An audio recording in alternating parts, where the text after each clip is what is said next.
You are now entering Video Village. And we need your help in the fight against hearing aids.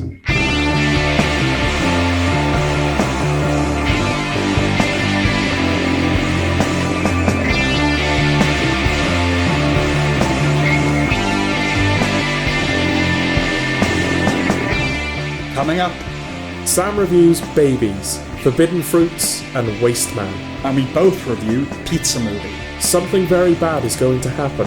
Bodycam, Louis Theroux, Inside the Manosphere. The Mortuary Assistant, Mike and Nick and Alice. They Will Kill You, Power, The Downfall of Hugh Edwards. the Super Mario Galaxy movie. And Project Hail Mary.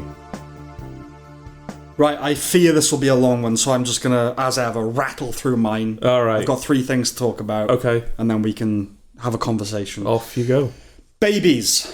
So this is a drama series from Stefan Goloszewski, writer of Him and Her and Mum.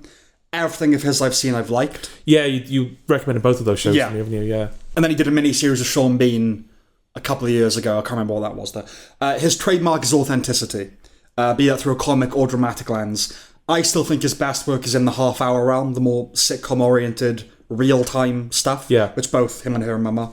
But he's a very good writer. This is basically about a couple that are trying to have a baby and struggling. She has miscarriages and yeah.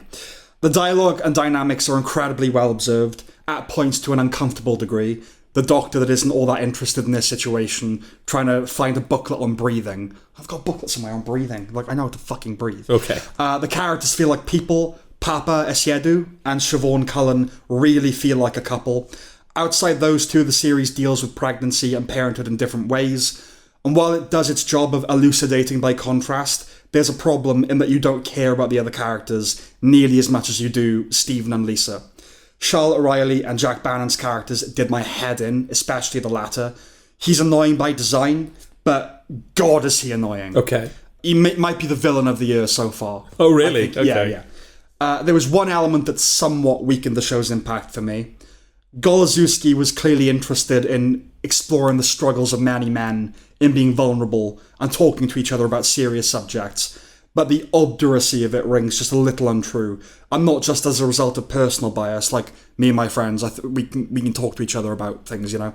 But Bannon, who plays Esidu's best friend, is such an unbearable, punchable cunt. It's really hard to believe those two would be friends. The inanity of the male, like not even banter, just filler laughter and making noise while saying nothing, is a tad overdone, but it's something we all recognise, of course. How old are these characters?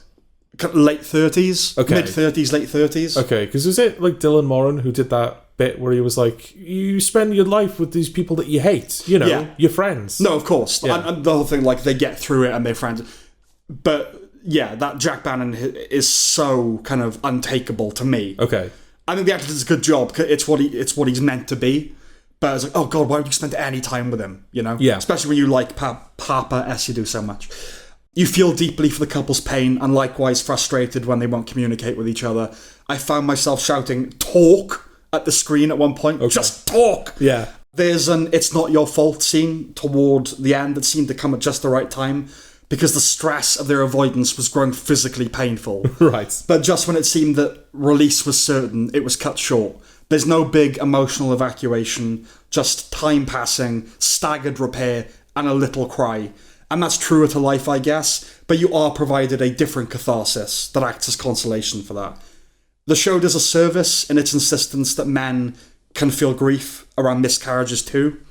The season Paapas series ends with a song that proper tugs at the heartstrings, and then, after all the drama, a surprising moment of levity that could, perhaps, lead into a second season. Equally, it feels like it's done its job. Okay. So it could come back, it could not. I'm open to both. Okay. Yeah.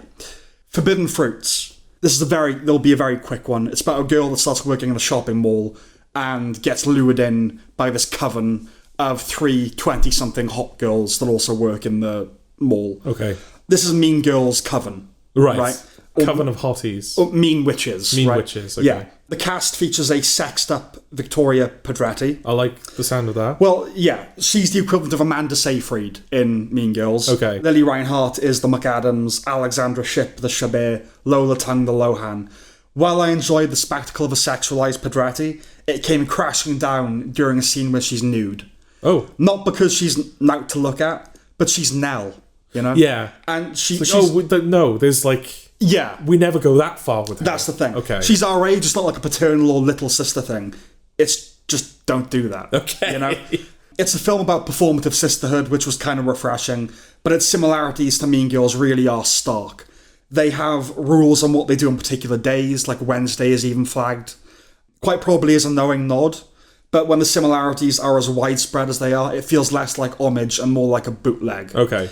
They even reference Regina George, like by name in the film.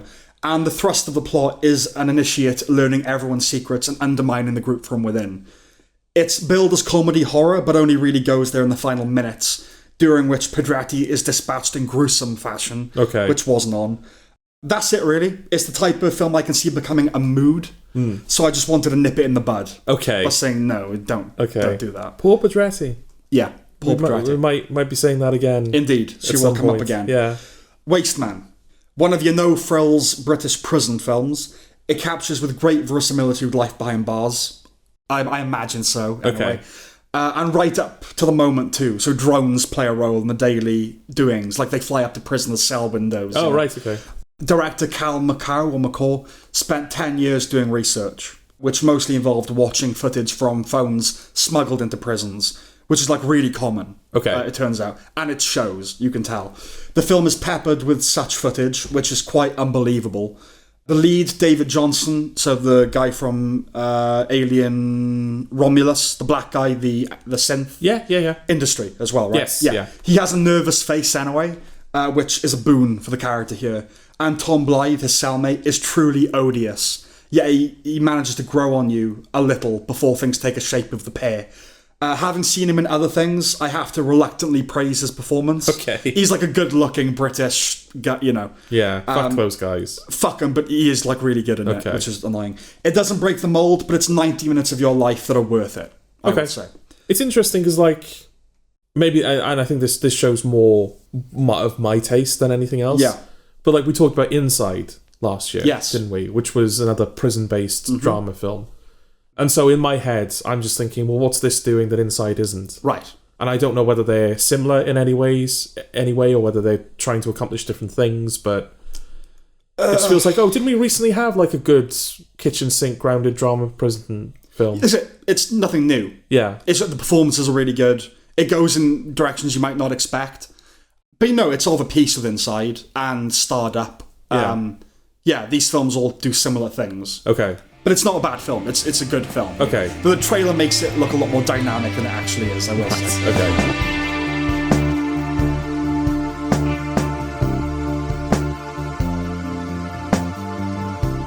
Pizza movie. Shall I... Well, I've seen all of these now, so shall I... Yeah, do your thing. Do the premise? Well, as the title suggests, this is indeed a movie where the main characters are doing everything in their power to eat some pizza. In order to negate the effects of some drugs they've taken, which are so powerful, they can cause the characters to swap bodies, break the fourth wall, and even rob the audience of 97 minutes? Question mark? I don't think you'd ask that if the answer wasn't yes, would it? If it's a good film, you're not inclined to put that ambiguity. It's more because I sort of already know what you think. You know what I think, okay. Of it. Well, you saw this before I did. I did. And it was kind of a, will I watch it, won't I? And then it met my criteria. But I'm only talking about it because it's the kind of film I can see becoming a cult Gen Z go-to. Yeah. You know? Yeah, I think it's a film that, like, a certain generation will find and be like, guys, have you seen... Yeah, it's like Kentucky Fried Movie. It's like its title seems an invitation, right? Yes. Like, you have pizza and watch this movie. Absolutely, yeah. It's a campus comedy, not in the vein, but the shadow of Animal House. There's Animal House and then all the others. Okay. Right? With the exception of 22 Jump Street and Legally Blonde, if you like. They're actually decent. None of the rest are. Okay. I don't need to see Gaten Matarazzo ever again. And that's the Stranger Things one. Yeah. Right? Yeah. And on the basis of this, I'm not convinced that Lulu Wilson has longevity. Not because she's bad in it or anything, it just... She's aging now. Yeah. And I think her look... This is not me. I'm thinking of like a film executive kind of person. she's aging into what might not be a pulchritudinous person. Okay. And I think she might be sidelined as a result of that. Well, I didn't initially recognize her. Exactly. Because we have a bit of a history with her. I mean, obviously she was in Hill House. She was one of the younger versions of the siblings. Was it Shirley? She was a younger version of? Mm-hmm. And then the Becky films. Yeah. Somehow. Yes. She's got her own franchise. She got her own franchise. Yeah. And then, it took me a while to even recognize that it was her. Yeah. Because it's a different type of role that she's done before. Well, she's not playing a kid quite now. She's playing a college student. Yeah. So, she the thing of Becky is, it's a kid being the hero, like Hannah, it's the kid being the action hero. So that's what I'm saying. She's aging into the next phase now. It's like she's growing out of her look. Yeah. And this performance is not a good starting point for your next look. Exactly. Yeah. Right. Everyone in it is annoying, really. Laden with gag reflex, drug humour, bro shtick, meta moments, and pop culture references. Inglourious Bastards, Gladiator, Game of Thrones. It's definitive American mainstream, if lower budget, comedy. Screaming and swearing and gratingly hysterical, by which I don't mean funny, but a piercing shriek. Okay. I didn't like it at all. Yeah, I mean, I didn't think you would. I think I had a better time with it than you. I've seen a few people online bring up Scott Pilgrim vs. the World when talking about this film. I think those people need to have their mouths washed out with soap. But that's or at the very least understand what they mean when they make that comparison. Yes, it's obviously not nearly as good. No. But I can see what they're talking about. Yeah, because that's the thing. The energy of it. Yeah, because, it's it's the same age demographic as the characters in Scott Pilgrim. Whereas in Scott Pilgrim, he's fighting his 7 evil exes. In this film, they're kind of navigating the 7 stages of... I think it's 7. Of this drug. There are distinct sequences where in between them, they're completely safe. But then it's now our bodies are going to swap, or now time is resetting, or now this is happening. So there still is kind of that video game progression to it. And of course, it's all driving towards the ultimate goal, which is we need to eat pizza, because that's going to cancel out the effects of the drugs. Uh-huh.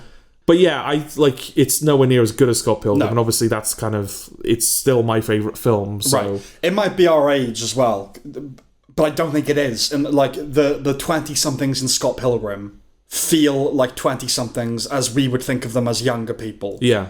Now, they look like kids to me. Yes. And I don't think that's just our age. I think, Gaten Matarazzo in particular, obviously he's an odd-looking chap. So I think he doesn't look like a college guy. It's actually a plot point in the film, right? Is it? He looks so strange that phone Face ID scanners malfunction at the sight of him. Right, okay. And that becomes the villain's evil plan, to get into everybody's phone so he can send them all to this horrific So they have to cast him or the girl from Hereditary. Yeah. That's one of the two. Yeah. I don't know, there were a couple of things in there where there were payoffs to things I didn't even realise they were setting up. Right. I think because I made an assumption about the film after certain points, it kind of exceeded my... Not in terms of its quality. No, that's what it did. Yeah. Is you had such low expectations that anything it did gave you a better opinion of it. So I kind of know where you're coming from. Yeah. But the guy stuck in the elevator, that has a resolution. It's not just a gag they keep returning to. The off-brand phone charger ends up becoming an important MacGuffin later on. But when it was introduced, it just felt like a throwaway gag. But you are praising the bare minimum. I am. So maybe that shows how low my expectations were. It didn't help that, that first sequence, it's a very stereotypical American comedy drug sequence. Yeah. They get swallowed by a creature, and then suddenly they're on stage, and there's a deformed being coming up to them. Yeah. And then there's a guy holding a baby going, do it again. Yeah. And they're looping through it, and it's okay, I kind of hope it isn't just this. Yeah. And then the next sequence is when they're stuck in a time loop where it gets reset every time they are swearing. Mm-hmm. And in that sequence, they change the past to such a degree that the current present they return to shouldn't even be possible. Yeah. And so at that moment, I was like, oh, the film doesn't care. It doesn't care. It's there are no rules. The film is totally at the mercy of the reality the characters are experiencing. This is just an excuse to have fun sequences. Right. So it's okay, if that's the level the film wants to operate on, then I accept those terms. But then the penultimate action sequence, I say action, drug sequence, whatever you want to call it, the 3 main characters morph into a single being, but the film shows you what the other characters are seeing versus what they're seeing. Yes. And that kind of broke it for me, because it's so there is an observable reality that this film is taking place in. I know what you're saying, but I think it's not so much that I would disagree with when you said, "Oh, this is the film is just kind of the reality is what they're experiencing." Yeah, and it just wants to be fun, so I'll accept it on those terms. Just the second bit, I don't like that implied a philosophy that oh, it's like Taxi Driver. You see the world just through his. Yeah. It's not even that. It's not thinking that hard about it. No. It's just have fun. No, that's me trying to read it as a film. No, I get that. But no, they just, like, if we break the rule but it's funny, then do it. Yeah. And sometimes I'm all for that. Like, just make me laugh. Yeah. It doesn't matter. Rigor, who cares? Yeah. You know? Like Brassai. Do we care about the rules of, you know what I mean? It's just but I feel like Brassai does a good job of teaching you that nothing is sacred.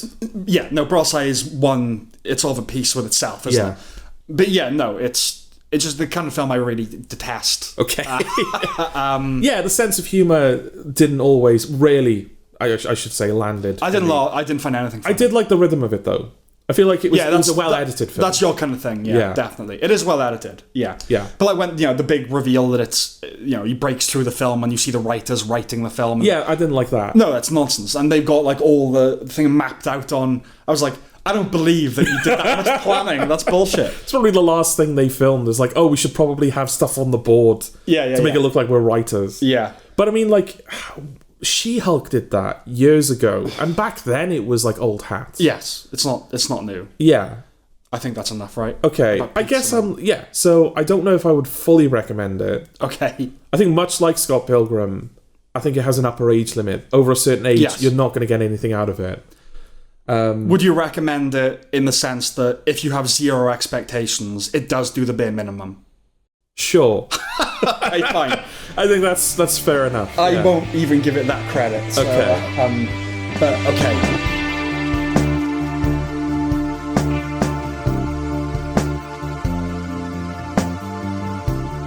Something very bad is going to happen. Mm-hmm. Well, as the title suggests, Sam. Yes. Something very bad is indeed going to happen. Yeah. Camila Morrone is about to get married and will therefore be off the market. I know. No longer available to anyone. No longer available to us. But before that, she has to meet her fiancé's fucked up family, confront her own fucked up past, and answer the most fucked up question a bride can be asked just before her wedding. Is she sure he's the one? So, off the bat, the vibes are very much, I'm thinking of ending things. Yeah. But enough about my social life. We're with a young couple on a snowy road trip with an uncanny flavour, going to meet the guy's parents. Both titles are declarations, right? And evoke a similar dread. There's even a frosty dessert outpost. Yeah. I know it's impossible to totally avoid comparison to other projects, but this is definitely one where, had I seen I'm thinking of ending things while writing it, that initial stuff I probably would have abandoned. Okay. Because they're so similar. Yeah. To an extent, the likeness is superficial, but it's so reminiscent. Anyhow, either way, I like that aesthetic. I'm into absolutely. that vibe. You know? It's very much a show of an 8 and 7/8, I think. The pilot is its own beast, is what I mean by that. Okay. I'll see where you're going with it, but I would argue that there's definitely a second half to the show. Yeah, okay. Yeah. Well, it's legitimately creepy, with some memorable moments, though I wish some of them weren't accompanied by a musical jump cue. Things get a little more prosaic in the second episode, losing that alluring oddness. It becomes more of a supernatural drama than outright horror. Yeah. One's initial impression is that this can't possibly be a world that will be explained to you. But it is. Yes. And that's fine, I accepted that. It just means, as far as I'm concerned, that first episode is head and shoulders above the rest of the show. Yeah, I feel like this is sort of the point where we can't really go any further without spoilers, right? So, yeah, spoiler warning. I'd broadly recommend it. What about you? Yeah, I like it. Yeah, so definitely check it out and try and avoid knowing anything else about it other than what you already know. Right. Yeah, the fourth episode, they kind of explain everything that's happening to you. And yeah, I'm with you. I really like the pilot because it felt like... Because up until that point, up until the fourth episode, certainly in the pilot, the context is the last thing you're given. Like the second episode, the whole construction of that is that she is observing things, makes a pretty sensible conclusion. Yes. And it turns out that that's absolutely not what's happening. Everything is kind of explainable. Yeah. And then there seems to be a more like supernatural component to things, or there's like a greater dread that's hanging over everything, and that gets addressed in the 4th episode. Yeah. Because the first episode, I like the second two kind of lost me a bit, and then the 4th episode really pulled me back in because it folded in on itself in a way that was really cathartic, I thought. Okay, I don't know if I experienced that catharsis, but I did. Maybe part of that was accompanied by the fact that I got to see Victoria Pedretti again. Okay, I think, yeah, no, I liked it. I didn't experience that. It was more that it became a different beast, and I was happy to go with it. Yeah. But if you just take the pilot in isolation, it's this weird, inexplicable horror thing, and then the show is not that. Is it the weapons problem again, where you went in expecting something that would be? No, I didn't know what it was. I didn't expect anything. But after that, the impression of the first episode. I suppose so. Yeah. Well, like I said, it's like I'm thinking of ending things. It's like, what's going on? Yeah. I feel really uneasy. Yeah. But then, there's a character adjacent to the architect. Yes. Who explains everything. The witness, I suppose. The witness, The terrible inexplicability slips away. Yeah. The strange horror is shed. And they even start having fun with it, right? There's it gets a sense of humour. Yeah, that's what I mean by to show two halves. Because for me, I think that 4th episode would have functioned it would have been better if it was closer to the end. Okay, yes. Because, it feels like we spent, when I watched that 4th episode, it was like a couple of days before I saw the next one. Mm-hmm. And a guy that I work with was also planning on watching it. I said, well, I've just seen the 4th one. I won't spoil it, but they do kind of explain everything halfway through. And so what I'm wondering now is, how is the show going to survive going forward now that it can't hide any of its horror anymore? Yes. And I think that is kind of a problem. I know that you said they do have fun with it, and they do to a certain degree. I'm not saying, but by that I wasn't necessarily saying that, it becomes fun and they stop. I mean more that it becomes so denuded of that, and that mystery, that air of because everyone knows what's happening, and everyone, for the most part, believes they're it. making jokes about it. You know, so that's kind of what I mean by that. But it's like, they've kind of taken the horror away from it, or at least the inexplicability of the horror away from it. And I think I would have liked it more if there was less time between them learning what was happening. If we'd lived with the weird longer. Absolutely. I think maybe like a 6-episode season rather than an 8-episode one. Yeah. Because I think there were a couple of episodes that could have been trimmed down or even removed entirely, I would argue. Yeah. It could have been tightened up. Yeah. Definitely. Yeah, and by the end, there isn't a hole unfilled, right? Yeah. But enough about my fantasies and my social life.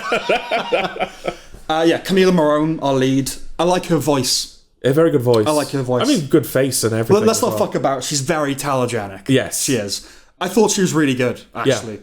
I believed in her love for her fiancé. Yeah, 100%. Like, she behaved like a girl. Like that, when she's like giving her vows to him in the final episode, I was like, can I marry her?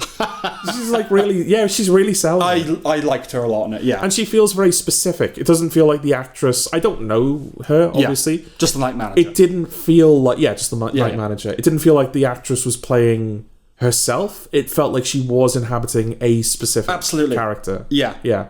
Yeah, and just like the intimate, I don't mean sex scenes, but like when she's being intimate with her boyfriend and talking very, Yeah. It's like, she's really selling it. Yeah. I believe she's in love with this guy. I haven't seen Ted Levine go for creepy since The Silence of the Lambs. Okay. Though, like, the other eeriness that goes away as well. Yeah. It's just, again, the first couple of episodes. The description of the sorry man reminded me of the monologue from Hill House, where the woman talks about seeing her husband on the ceiling. Yeah. You know, maybe it's at its most chilling when described. Rather than seen. But again, when you... spoilers. I know we've spoiled already, but spoilers. Yeah. When you do see... Yeah, that's creepy. Yeah. Yeah, it's creepy. Very creepy. You understand why that character turned him into a monster. Yes. Yeah. The show also has that Hill House horror lighting. Yes. Right? And then Victoria Pedretti herself shows up. It almost felt like legacy casting. Like, she's the iconic tortured young woman of horror. Yeah. Which is mad considering Hill House is less than 10 years old. Yeah. Yeah. There's some am I saying that right? VHS. Fucking hell. Horror sprinkled into the mix. It's rather millennial in general, I think. Like, not just the analog and creepypasta elements, but the angst about marriage that underscores the whole thing. Okay. But there's a fun little irony there, right? What better evidence of a traditional worldview? Like, for one, it's a show that believes in soulmates. Yes. Right? for the youth who regard marriage as archaic, you'd think it wouldn't be a big deal. Like, if it doesn't work out, just get divorced, no harm, no foul, right? But I think the anxiety of the show reveals that we know it is something meaningful. Yeah.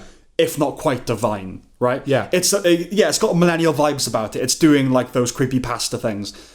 But it knows marriage is important. Yeah. You know? It's really interesting. Well, it's almost the philosophy that is spelled out at the end of the show when she goes up to the kid and she's like, it's very, very important. Yeah.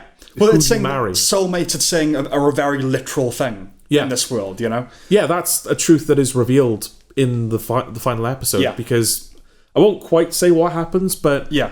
there is definitive proof that two characters are soulmates Yes. in there. And it's like, okay, there is actually like... It's a physical reality. Yeah. Yeah. I'm not saying you shouldn't be highly selective about who you marry, right?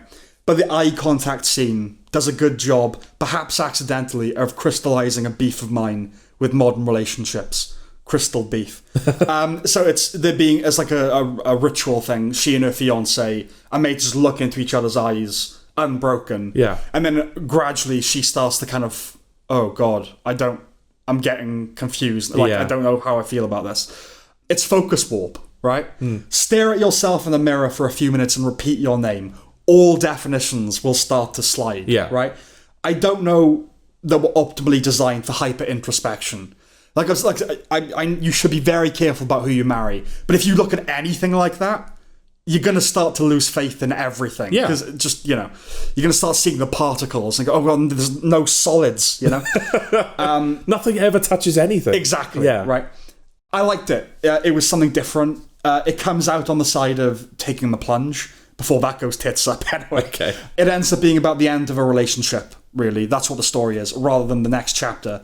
But it's not anti-marriage. The message is basically, be careful about who you choose to marry, because it does matter. Yeah. And yeah, I liked it. I'd recommend it. Yeah, it's a recommendation from me as well. Yeah. And one that I think is broadly... I don't know if this would appeal to a broad audience, but I think a broad audience, it could be there, I'll try something different show. Definitely. Yeah. I'm glad you liked it, because you took so long to watch it. Yeah. And there's like, oh God, is he just putting this off because he's got like a vibe about her or something? Usually when you put something off for a while, you don't like it. Okay. I'm the opposite. Yeah. I put off things You'll like... actively seek out things you hate. Yeah. Yeah. Well, like, I know, like, if I'm probably really going to like Parasite, it's like, it's decadent. Okay. To just sit and watch a thing I'm going to love. Yeah. I'm a bit Catholic like that, even though I'm not. But yeah. Yeah, it took me some time. Like I said, the first episode, I definitely saw the appeal. But then episodes 2 and 3, I was like, oh, okay, this might be a slog. But then after episode 4, I think it had me hooked in at that It point. becomes something different. Yeah. Okay.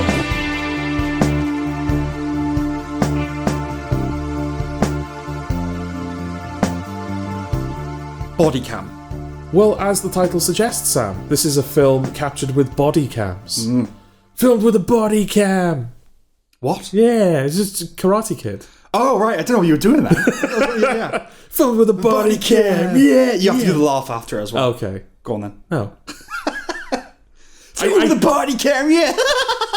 There you go. Yeah, there you go. now it's a reference. Full. Yeah. This is a found footage horror film about two police officers trying to escape supernatural forces after a routine call to a house goes very, very wrong. Whenever routine calls are referenced, they never are they? They're never routine. Yeah. I was on a routine call to this house. Oh, mate, it's so going to go non-routine soon. It's like, we need you to do like an off-the-books operations. Like, do you actually have any operations on the books? Yeah, I'd rather stay on the books. Yeah. There are some genuinely creepy images and ideas. It's flashlight and body cam horror, right? Yeah. It reminded me of first-person video games like Condemned or Resident Evil Biohazard, that kind of thing. Yeah, well, I think body cam footage in general is become sort of its own subgenre, hasn't it? On like social media and YouTube and everything. Yeah, no, I've watched police body cam video, but you know, it's to see them shooting somebody. It's not to see them. Right. It's not to see freaky shit. Routine house calls. Yeah, exactly. Yeah. There's a motif endemic to found footage that cooks my head. The distortion whenever there are variously freaky lurches towards the camera. With that same sound effect, just the, Yeah. It never lends these things authenticity. If anything, it makes one think they're disguising their limitations. Which they absolutely are. Yeah, Right? Because this is a low budget, a very low budget. Very, film. very low budget. Yeah. So in a way, you've got to commend that They've clearly thought about their limitations and are trying to play to those strengths. Yes. But, as you say, the construct also illuminates their limitations. Yeah. Yeah, but like, whenever these things are used in higher budget films, it's not to mask limitation. It's just garnish, punctuate. Like, you can't just have a thing without sound, like, moving toward the camera. Yeah. Even though that's creepier, like, way creepier. Yeah. It's punctuation. There was a spell when I was a young teen where if I was standing with a group of friends and I said something that got a laugh, I'd kind of walk away a few feet, almost like a mic drop, right? Like, well, I'm just going to say something funny, then hang around for the laughter to fizzle. Like, just sit in that marinade. Yeah. The distortion technique reminds me of that. Just let it sit, bro. Yeah. Just let it be, you know? The same thing happens whenever Cop A zones out. There's a conceit whereby the more he's possessed or whatever, his camera goes squiffier. It just doesn't need that. Yeah, which is like... That felt like the wrong way around to me. Because it's the guy that's been possessed. It's his camera that's distorting him. Surely it would be the one observing him. Because it's like the camera can't capture evil. Right. Yeah, or I guess the idea is like the guy, like it's an infection spreading kind of out. But Sure. It's stupid. Yeah, I don't, you know. The director, Brandon Christensen, does do a good job of immersing you in the world, I think. I chose to basically forgive the moments where the body cam was removed and placed to provide a wide shot. Yes. It's not the sign-off, but there's a Blair Witch-style testament to camera, which is another genre staple. One of those, you know, my name is Walter Hartwell White kind of deals. Yeah. I know it's for the sake of tension, but when he decides to go into the house at the end and walks the Green Mile from his car, dude, park right outside. You know, one of my grandfather's refrains when watching something is, God, why don't they park closer, man? And that just, you can't stick it, right? Yeah. You can't it's usually not an issue. It's just like for composition or pacing or whatever. Here, it's plain dumb. Yeah. It's the kind of place from which one might want to beat a hasty retreat. Yes, exactly. Because obviously these being body cams, you can't zoom in or like do like a long distance lens or whatnot. Yeah. So he has to park like a mile away. Yes. Just to get the entire location in the shot. So yeah, it's like purely for the conceit of we need to see the thing, you know. Which I get, but like in a horror film, it is just you park right outside. Yeah. You know what I mean? So you could run if you had to. Yeah. There are jump scares which are par for the course, but there is one particularly cheap one at the end. Mm-hmm. And unfortunately, the monster looks really naff. Yeah, I mean, I didn't like the film at all. Okay. Like, we've kind of swapped from the pizza movie review. Like, I kind of have nothing positive to say about this film. Okay, yeah. The monster is kind of the nail in the coffin. I'm willing to accept that the fact they're working on a budget means it's going to look cheap. But this is a totally CG monster that looks like something out of an indie horror game. In fact, there are indie horror games with better looking monsters than this. It really does. That's the thing. In other areas, the low budget accounts for some resourcefulness. But yeah, there was no conquering the CG, apparently. No. They just couldn't make that look right. Build a physical costume. I know. Or just don't have that monster. I don't see the point Suggest in that monster. It, whatever, you know. Because it's like possessing. It's one of those things where like they clearly don't know anything about the world that they're building. Yeah. Because I don't understand what the rules of that demon are. Because it's like possessing people with the intention of like possessing a specific person, but also it's a physical being that can kind of exist in the world, and like what does it want? I don't know what I'm supposed to be scared of ultimately. I get that. I mean that itself can be the scary thing, right? But yeah, not in this case. It's not that the lack of explanation is not what's scary. Yeah. It's confused. Especially like that final sequence where he's driving through the city and the city is looping in on itself. Yeah. Like an interesting visual. Yeah. But like, how much power does this demon have? Why does he need to possess people if he can change reality? I suppose I just never thought in those logical terms, really. I mean, for me, I commend it insofar as, like I said, there is some resourcefulness because it's low budget, and when they go into the house, in the beginning when they go into the house, I did genuinely kind of go, oh no. Here we go. It's so early in the film at that point. Yes. You don't know what to expect. No, it's not a film I like, you know, or like really recommend. But yeah, it's not a write-off for me, you know. Yeah. It ends after it ends, and it's a bit like an elongated VHS segment. Have you ever seen any of those films? No, but I know of them. It's that kind of thing. But I admired the attempt, I suppose. Okay. But not to recommend it. Yeah, I guess I can't admire it because I don't like what came of it. Yeah, okay. I will say, and maybe this is like sacrilege to some people, I don't know, But like the sort of inciting incident is that when they go into that house, one of the officers shoots one of the residents who's advancing on him, clearly possessed, clearly a fucking demon. No, it's you'd think he was like a drugged up. Well, that's the thing. Maybe that's because we're coming into this film. It's like, well, we know it's a horror film. We know there's demonic activity. Yeah, but so when you say clearly possessed, it's not like there's nothing overtly supernatural about it. It's a guy that looks like a maniac. Okay. Basically, right? Holding something. Okay. Yeah. Fair enough. But still, this guy's advancing on him. The officer's telling him, like, don't come any closer. The guy keeps advancing on him. Yeah. So he shoots him. Yes. An unarmed guy. Yes. And so what they're trying to do throughout the film is they're trying to erase the body cam footage and any evidence that shooting took place. And it seems like that's what angers the supernatural forces. Yeah. Or at the very least, it coincides with them doing that. Right. I'll be honest, like, I don't really know what he did wrong. I would say it's a justified shooting. Yeah. I suppose in this day and age, are you saying, like, you don't know why they would want to delete the video? Or are you saying you don't know why it would anger a demon? I guess both. Like, I suppose they would want to delete it because it's like, oh, this could be taken the wrong way. I honestly can't remember if that's the reason that they're targeted. I thought it was more going into the house at all. I don't know. I really can't remember that detail. Yeah. So I don't know if I can agree with you on that. But in terms of them deleting it, purely on this day and age, it's best just to like get rid of the footage. But the film seems to be behaving as though what they've done is wrong, like objectively wrong. And I don't know the specifics of the law. I don't know anything like that. But what I saw was a guy like moving towards a police officer, like with a hand that was concealing something. No. And he was refusing to stop. It's a totally justified shooting. And luckily, there's a white cop and a black cop, and it's the white cop that shoots the guy, but it's not a black victim, which, like, I'm just glad they removed that kind of complication from it.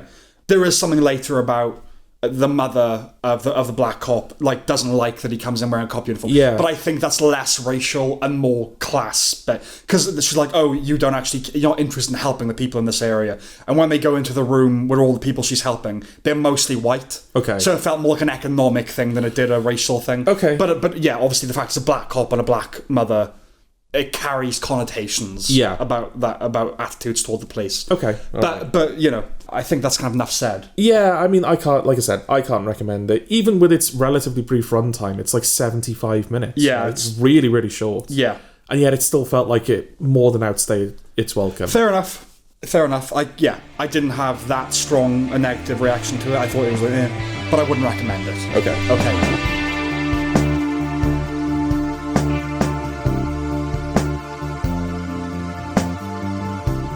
Louis Theroux inside the Manosphere. Well, as the title suggests, this is indeed a documentary where Louis threw himself into the Manosphere, shining a light down that gaping internet rabbit hole and asking, what's going on down there, you know? Pretty much. Yeah. Well, let's plant our flags.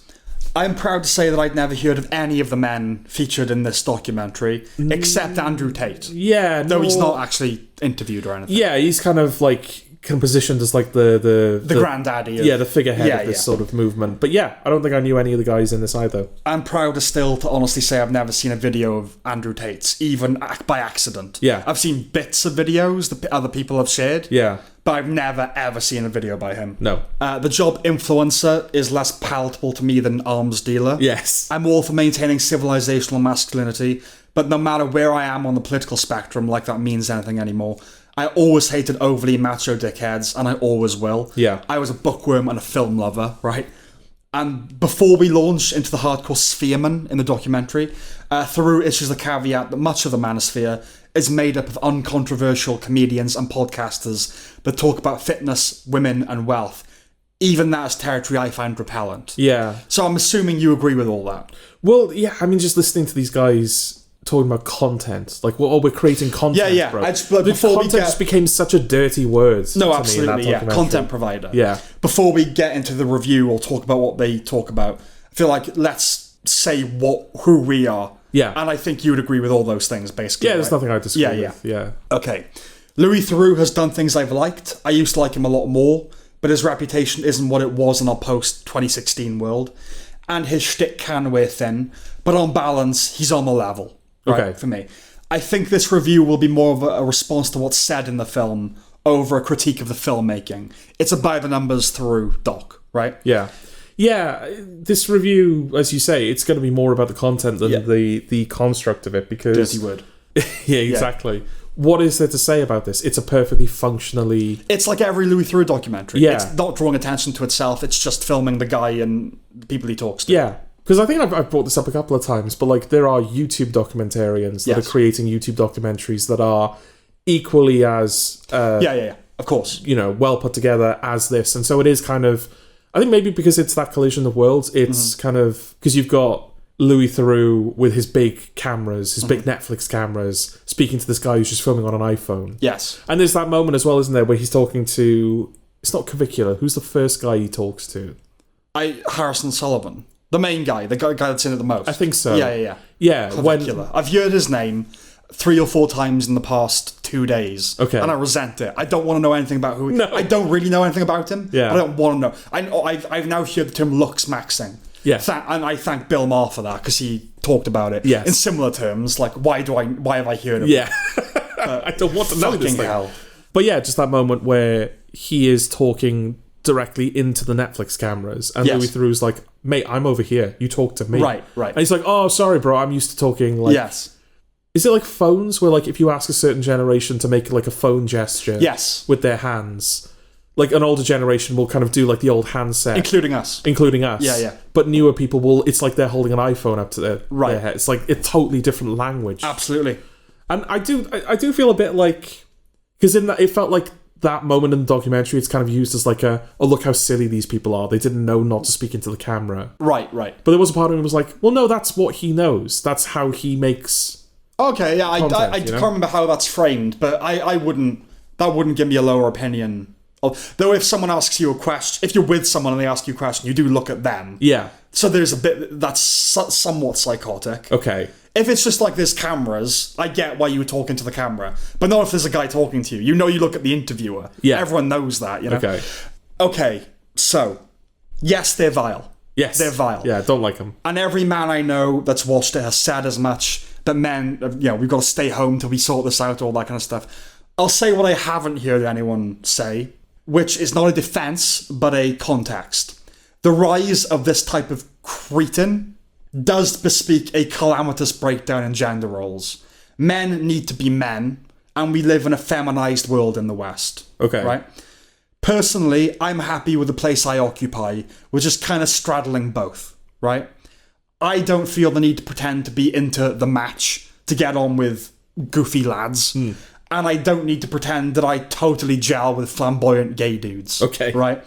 There are times where my sense of masculinity is prodded. None spring to mind, but I can locate the memory of that feeling. Okay. We feel like, a man shouldn't be doing that. You know what I mean? Okay. But when it is, it doesn't push me into a rage or a shame spiral, right? The point being, a lot of men don't know their place anymore. Men inclined to be more masculine, working class, old school blokes. Obviously, sexist instincts should be curbed, but they do need a place and a role in the world, whether you like it or not. And by and large, historically, they have had one. So, devil's advocate, insofar as the advocate is readily willing to admit the devil is the devil. Not everything they claim is spurious and toxic, even if they got there the wrong way. Broken clocks, right? Okay. They're right about the fact that beautiful women are granted inherent value. Yeah, I remember not liking the guy that said that. Yeah. But I do remember thinking, he's got some... He's onto something there. Yeah. Men do need to strive more than good-looking women. Both ugly men and ugly women have it fucking rough. Yes. Right? Mainstream media has lost credibility for being disingenuous. Men have engineered and built most of the things, and not because women have been kept down historically, and not because men have more intrinsic worth, okay? We need each other. There are two genders, and Sam Smith does work for the devil. Trust me, as the latter's advocate, our paths cross in those infernal corridors. Yes. There's one Manosphere guy that's a Muslim convert. He's right about a sexualized culture, scantily clad women everywhere on posters. But that freedom is better than the alternative, especially the Islamic alternative. Okay. Right? There's a scene where some influencer asks the women on his podcast to name 3 countries. and they can't. Theroux says the whole thing just seemed like an opportunity to embarrass the women. Absolutely. Also, it's a problem if you can't name 3 fucking countries. Sam, name 3 countries. Estonia, Ethiopia, and Eswatini, all beginning with E as well. Interesting. Look at that. The E is what you decided to stay on. Yeah. Name me 3 more not beginning with E. Bosnia and Herzegovina, Bulgaria. No. Different letters. Different letters. Bosnia and Herzegovina, Chad, and Paraguay. Okay. You name 3 countries. I named 3 countries, Yeah. so they all have to be different letters. Sure. France. And on different continents. Oh, interesting. Okay. Yeah. See, Which is what I did. Yeah, they didn't even have to do this. No, just name any 3 countries. Yeah, okay. So France, Yeah. Zimbabwe, Yeah. China. There you go. It's like you're a person. And yeah, Theroux closes that segment by saying that he was struck by its reductive take on gender relations, where everything is reduced to stats like income and height. Brother, that is much more a problem with women. Believe me. Yeah. I want a guy that makes over this much a year. I want a guy that's over this height. This height and everything, yeah. Men don't care about those things. They care if you're hot, basically. And I'm not doing a yes but. Like, you can't do everything in one documentary, but you can't neglect it either. To be fair to him, he does say that male and female influences use each other, to be fair. The overlap with conspiracy thinking and anti-Semitism, I mean, tomato, tomato, is interesting. Yeah, that was really interesting to me. It's like, okay, so the Manosphere is all about, oh, you need to be fit, you need to be alpha, you need to control women. Yeah. It's like, okay, I get how that's a common theme amongst everything. Yes. Conspiracy theories was a bit of a How is that in there? Yeah. It's weird, isn't it? Because all of them seem to do it. It's also Jews, wherever. Jews as well. Yeah. But there was also this thread of, like, hunting predators as well. Like, finding people that they thought were predators and, like, beating them up. There's a couple of people you mean that. child sexual predators? Yeah. Yes. It's like, how is that I get that. thread? I don't know how it's such, like, a recurring motif. Yeah. But I get that. It's about being a dominant male and protecting the clan kind of thing, isn't it? But then, also that component of, like, oh, yeah, we never went to the moon. Yeah, that's bizarre. What's going on? I think that's the overlap there's probably living on the internet. Okay. Right? And a lot of these are kind of right-wing conspiracy theories. And I think a lot of Manosphere stuff. Is there an element of, well, the system told us that we went to the moon, therefore it's a lie? That kind of, it's all kind of bound up together. It's funny because Jews are actually a group that the red-pilled sort of aspire to. Disproportionate success in certain areas, right? It doesn't take a genius to understand the formative rot at the root of all this. Fatherless boys, right? It's hardly surprising that many of these influences grew up without dads. It's the same phenomenon with gangs. And one of the engines, I'm sure, behind the male suicide epidemic. Yeah. So while they inspired disgust, of course, there was also some compassion, or pity, at least. There's that moment as well, isn't there? Like, when he tries to before he confronts the guy at the end. Yeah. They show footage of that guy's live stream. Yeah. Where his mum is asking him if he wants juice. Yes. And he's like, Mummy, I don't want juice. Yeah, they're mummy's boys, yeah. And it's like, wow, that's not, like, they had no part in capturing that. That guy captured that on his own content stream. Yeah. I was like, that really did feel like, oh, I think if you're making that documentary, that's a moment where you're like, we got to put that in. No, absolutely, yeah. Yeah. They're powerful cautionary tales on the necessity of good male role models. And when you see pictures of them as kids with their mums, you do just think, God, what must their mums think, you know? Yeah. We do actually meet the one mum. Yeah, she does seem sort of like she's defending him. In a scene that reveals what we instinctively know already. It's just the performance. Yeah. I mean, I think with mums, it's their boy. Like, he's a bit, he's like, mums and their boys, it's, it's an unbreakable bond for most people, right? Yeah. But yeah, it's a performance. They promote something publicly while discouraging it personally. Besides the basic misogyny and smug venom of these people, this is the worst of it for me, the hypocrisy. Encouraging trad values while appearing with girls in bikinis and Lamborghinis, right? Yeah. There's always been that tension, but like being a man, it's having those things, but also that conservative instinct it's about protecting your family, and how those two don't click. There was a moment as well where during like one of the montages they showed a guy saying, I've slept with over 1,000 women. Yeah. And there was a part of me that was like, 1,000 women fell for this. Oh yeah. I don't know whether that, like, I'm not trying to sound like, oh, the women are at fault here, but also it's 1,000 women looked at that guy and went, yeah, all right. I'll take him at his word as well. Yeah. Like, sure. I mean, look, it's the thing about we are ugly people. Yeah. So we are not physically attractive people. So everything's fucking hard won, and earned. When it comes to social relationships, they don't have to do that. Yeah. I mean, women are, there are plenty of superficial women just like there are superficial men. But yeah, there's always been that tension. But it points to a deep cynical relativism in line with trolls and postmodern destruction with a K, and soulless irony. They do it for clout and clicks, right? They don't care about their apparent contradictions. You do whatever to win. You're a loser to be sincere. None of it's real. Maybe what I'm saying now isn't real. Nothing matters, right? They're a menace and they need to be fought, but don't think of them as earnestly espousing a noxious worldview. The problem is they don't have one. Yeah. Right? What's the Assassin's Creed thing? Nothing is true, everything's permitted. Yeah. Theroux asks Harrison Sullivan, who's the main focus of the film, really, why not just, try and be a good person? Why not make that the point of your life? And Harrison responds, that's a good question. If I'd just done good things, I'd never really have blown up on social media. If I thought about upsetting people, I wouldn't be where I am now. I'm not living for other people, I'm living for myself. Well, that's it in a nutshell, isn't it, really? It reveals the hierarchy of values on planet TikTok. The essential selfishness is stark, but nothing new, even if delivered in such parodic language. To me, those are comedy lines. It's the same thing as why did you kill all those people? Well, they had stuff I wanted, and so if they weren't there anymore, I could have their stuff. It's being very literal about it, Yeah. There's another moment of comedy gold with Sullivan. This one less depressing, or at least depressing in a different way. He says he isn't homophobic. I've got a gay mate. Yeah. And Theroux replies, you said if you had a gay son, you'd disown him. Silence. That's not homophobic. It reminded me of the goes up to 11 moment from Spinal Tap. So yeah, I think our position is clear. Yeah. In terms of correction, assuming you're not completely jaded, here might be a start. Masculinity is seldom discussed without the qualifier toxic. Now, it's true that toxic only applies to a certain strain, but I think there are people on all sides that regard those words as inseparable. The left in terms of castigation, the right in terms of defending against castigation. Let's just do away with that. That would be a start, I think. That's all I got, really. Yeah. Yeah, again, this was always going to be a review of the subject. The opinions. And rather than the frame. Because the frame is fine. The frame is what it is. The frame is what it needs to be. Yeah. Do you think it functions as... It feels like it's a documentary geared towards people that don't necessarily know what the Manosphere is. I would say so. Well, and I don't. I sincerely don't. Yeah. I don't know. Other than Andrew Tate, I haven't heard of any of these people. I'm now clavicular. And this just showed, maybe ignore them.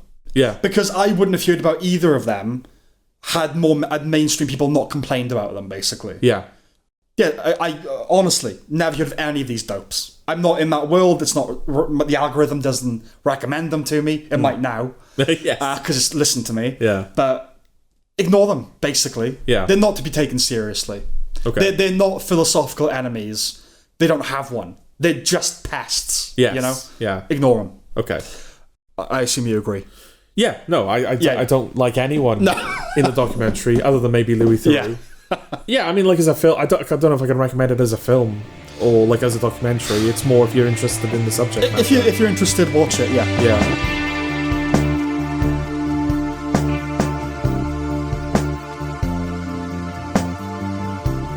The Mortuary Assistant. Well, as the title suggests, it is indeed about an assistant working in a mortuary. Yeah, mortuary. Based on the video game of the same name, a newly qualified mortuary assistant, Rebecca, is called to do the graveyard shift and prep all of the bodies for cremation. Mm-hmm. But the bodies have other ideas. Well, okay. It reminds me of Five Nights at Freddy's in the nature of its adaptation. Okay. Basic anticipatory horror games that now need to work as films. Yeah, and the very first scene made me think, oh, maybe this will lean into It'll that. tap into the same thing because the game is basically working on corpses, Yeah. waiting for movement or for them to make a sound or something. Yeah, you are a mortuary assistant, and your job is, like, the bodies have to be prepared in this specific way. Go prepare them. It's anticipatory. Yeah, but the game makes a point of putting you, like, as close to the corpses as possible. Yes. So that when they scream in your face, Right. they're right there. But also, you're spending most yourself. of your time going, it's going to scream in my fucking face. Exactly. I know it. And they, in the first... And can you do that in film in the same way? And I thought that maybe they would, Yeah. because that first scene, they're kind of like putting the metal frame on the teeth, aren't they? So that they can then feed the tube in and pump in the chemicals. And you thought cops go, oh, fucking hell. Fucking hurts. But they were like right up on the corpse's face, and they were like all the gory little details of embalming them. And I was like, okay, maybe this is gonna... But that was them doing the film, so they did the film. Yeah. Sorry, doing the game, so they did the game. Yeah, and then the rest of the film is like, oh, look at this demon. I'm like, oh, great, there's a demon. Cool. Yeah, that's another way it reminded me of Five Nights at Freddy's is they don't work. I could not believe it when 5 minutes into the film, she finds a creepy cellar, and the guy's like, don't go into the creepy cellar. And he looks down the creepy cellar, and there's just a demon just being like, all right. Like, oh, okay, there's just, like, the horror is completely It doesn't revealed. hide the ball, absolutely.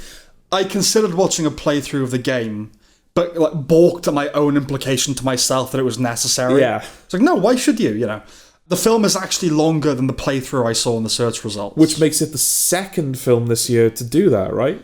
And there will be a third soon. Ooh. So I saw a playthrough of another game that's 10 minutes long if you do it right. Yes. And the film isn't. Yeah. Did he not do it right then? Well, we'll talk about that when we get there, won't we? This is horror. With demons and jump scares and basements and drab, boring visuals. Yes. I know the genre accommodates a variety of styles, but consider Don't Hug Me, I'm Scared. When it goes in the horror direction, it's much freakier than anything here. And I know in that particular case, the contrasts are what make it. Yeah, it's a corruption of something that's seemingly innocent. Exactly. Yeah. On the one hand, the colours, the aesthetic, and the contingent formal expectations. On the other, the content, right? Yeah. I'm just saying the horror doesn't need to be dimly and flatly lit. No. Speaking of which, it's amazing how characters put up with flickering lights. Yeah. Like in films. Like, I get it's just a scene-setting trope, but in life, it's something you'd instantly address, and you'd notice it straight away. Well, that's because... The lights flicker. Yeah. They don't seem to notice in films, Well, it's because in films, in a lot of modern films, they never turn the fucking lights on. Yeah, especially and so when the films lights like are flickering, it's not that much of an imposition. I Whereas suppose if you're in a proper room with proper lighting, if the light's flickering, you notice that shit. Yeah. You know? Yeah, exactly. Yeah. The film relies on cadaveric grot a fair bit. Yeah. When you've seen actual autopsy footage, as you now have too. Yay! Yeah, thanks for that. You're right. I didn't sit down and make Jordan watch autopsy footage. No, by the that way. was it was in a documentary. Chain Reactions. Wasn't it? Yeah. They don't warn you. It's just like, here's a dead body that's cut open. And of all the gore I have watched, because I'm an edgelord, I haven't actually made Jordan watch any of it. I've suggested there's a moment, but yeah, when you've seen it, you're rather inured to fictional depictions. Yeah. So yeah, there's a moment where the first possessed dude under the sheet bares his teeth, which are all fangy, and his eyes are whited out. How much creepier would it be if it was just a guy smiling widely? Yeah, was it... what's the name of the guy? The Fargo Alien Earth guy. Oh, Noah Hawley. Noah Hawley. Yeah, I couldn't remember his name for some reason. I thought you were talking about an actor, yeah. No, the showrunner. Yeah. I think he said in an interview, he was asked the question, do you want the xenomorphs to be fanged or to have flat teeth? And he was like, oh, flat teeth. Yeah, much worse. Creepier. And yeah, you're absolutely right. Absolutely. Like, you just see a guy under the sheet with your white eyes and your fangs. You're like, well, that's just silly, isn't it? Yeah, that's the monster. Yeah. But a guy that just like slowly maybe just smiling. Like, something that you thought up until now was dead. Yeah, and then it just starts smiling at you. Yeah. Oh, no. Yeah, that's awful, right? I want to leave this whole place. Exactly. Yeah. And then there was another moment that not redeemed, but put the grim, characterless, horror in a different context for me. Yeah. The wallpaper on the mortuary computer. Oh, that was so funny. Because it's basically a still from Silent Hill. Yeah, so obviously, like, typically in films, I think it's sometimes used as like, oh, there'll be the character's family will be the screensaver. It's usually a family or a beach. Or, it's just something plain, like, we all know the famous Windows XP Yes. Rolling Hills, and it'll be something along those lines. Right. But no, not only is this a mortuary, this is a horror film. Yes. So let's have a creepy forest filled with fog. Yeah, it's and like foggy, a grave. like a gravestone. It's Yeah. I enjoyed the film's refusal to be penetrated by any sense of reality. Yeah. Like, it's all gotta be horror, alright? Because it's a horror film. I think even the taskbar was grey. I was like, come on. Yeah, I just find it's the equivalent of doing a comedy film and the wallpaper is a clown. Yeah. It's like, so it'd be anything but. If you worked in a mortuary, it would be the Bahamas or you would need like puppies or something. Yeah, to, like, some release. Puncture the misery. The bleakness, yeah. Yeah. That's it, really. It's rubbish.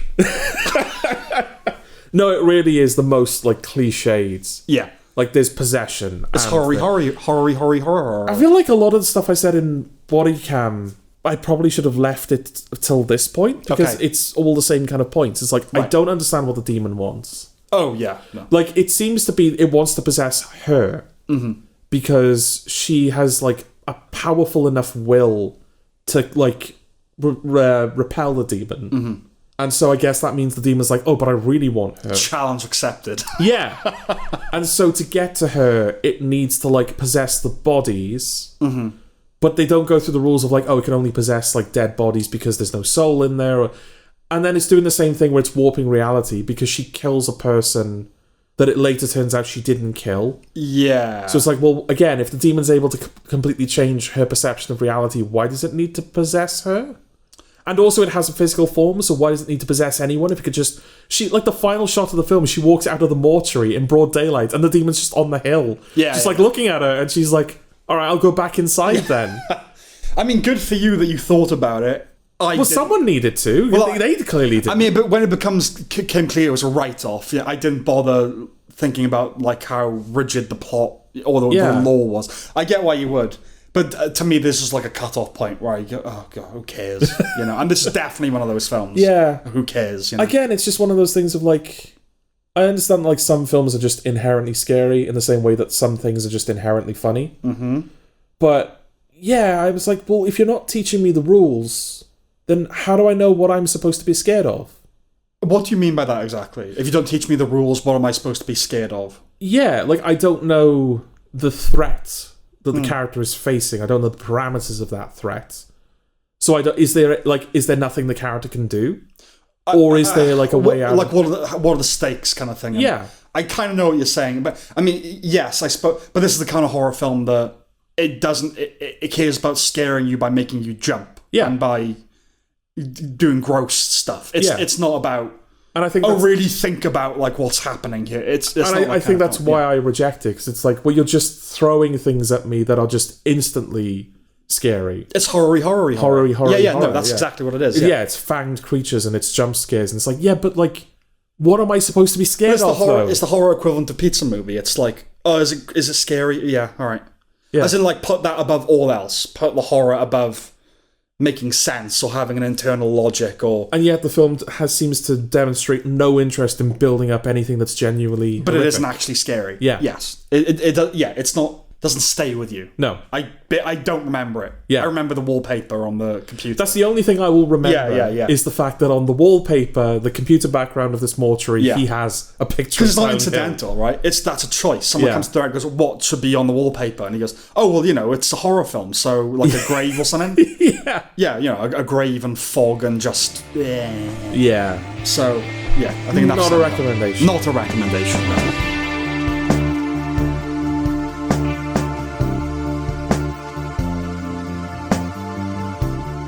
Mike and Nick and Alice. As the title suggests, this film is indeed about Nick and Mike and Mike and Alice. Mike and Nick and Nick and Alice. Mike and Nick and Nick and Alice. You did that on purpose, didn't you? No. The same Nick, twice. For Nick has travelled back in time in order to save Mike's life. Hello. But with the time machine destroyed, he's only got one shot. So in order to not miss his chance to blow, he'll need to enlist the help of his past self, as well as Alice, his wife. It is his wife, isn't it? I think so. Yeah, with whom Mike is having an affair. Well, if you didn't lose yourself, you lost me. Yeah, written and directed by Ben David Grabinski of Scott Pilgrim Takes Off. Okay. It's alright, I had a little flutter then, but I was like, oh, Takes Off, that's fine. Yeah. Okay. This isn't a putrid Vince Vaughn comedy. Those days may be over. He might be too old now. The cast is fine, I guess, except Jimmy Tatro, who can really be insufferable. It's interesting because I've seen a couple of reviews that have praised him specifically. They are wrong. Yeah, I was like, is this just a taste thing? Because he was a problem for me. Yeah, no. Way too much. Yeah, way too much. Yeah. And Stephen Root is once again wasted. His talents, I mean. I like Stephen Root. Yeah. I do like Stephen Root, yeah. What kind of criminal organisation has Keith David at its head and Vince Vaughn and James Marsden as soldiers? Because it's not the Mafia, is it? It's a vague... They don't have Moulignons in the Mafia. Maybe just like Mortuary Assistant. Crime. It's just crime. Yeah, it is. Just a vague criminal enterprise. If Shaun of the Dead is a rom-com... A rom-com zom. A rom-com zom. Is this a time crime thriller? A crime time? A crime time thriller. A prime time thriller. I suppose it is, yes. Yeah, okay. Its title is clearly a riff on Bob and Carol and Ted and Alice, which basically nobody our age, certainly younger and many older, will recognise. I'm assuming. Do you know it? Nope. No. No idea what you're talking about. Both films involve affairs, kind of. I don't know why they did that. The only thing I can think was to imply an education. Okay. Do you know what I mean? Like, oh yeah, we know the 60s film. Like, we're good filmmakers. We know cinema. Okay. Because it's definitely, I mean, it's Alice. It's an ampersand. It's blah and blah and blah and Alice. Yeah. It's got to be a reference. The visual style is bizarre. 95% of the time, it's very pedestrian. Yeah. But then you get black and white scenes, step printing. Is what we... Yeah. And B-movie zooms peppered throughout. It has the improv flavour. Even when it doesn't, there's yet an indulgence. The Gilmore Girls riff is over 2 minutes long.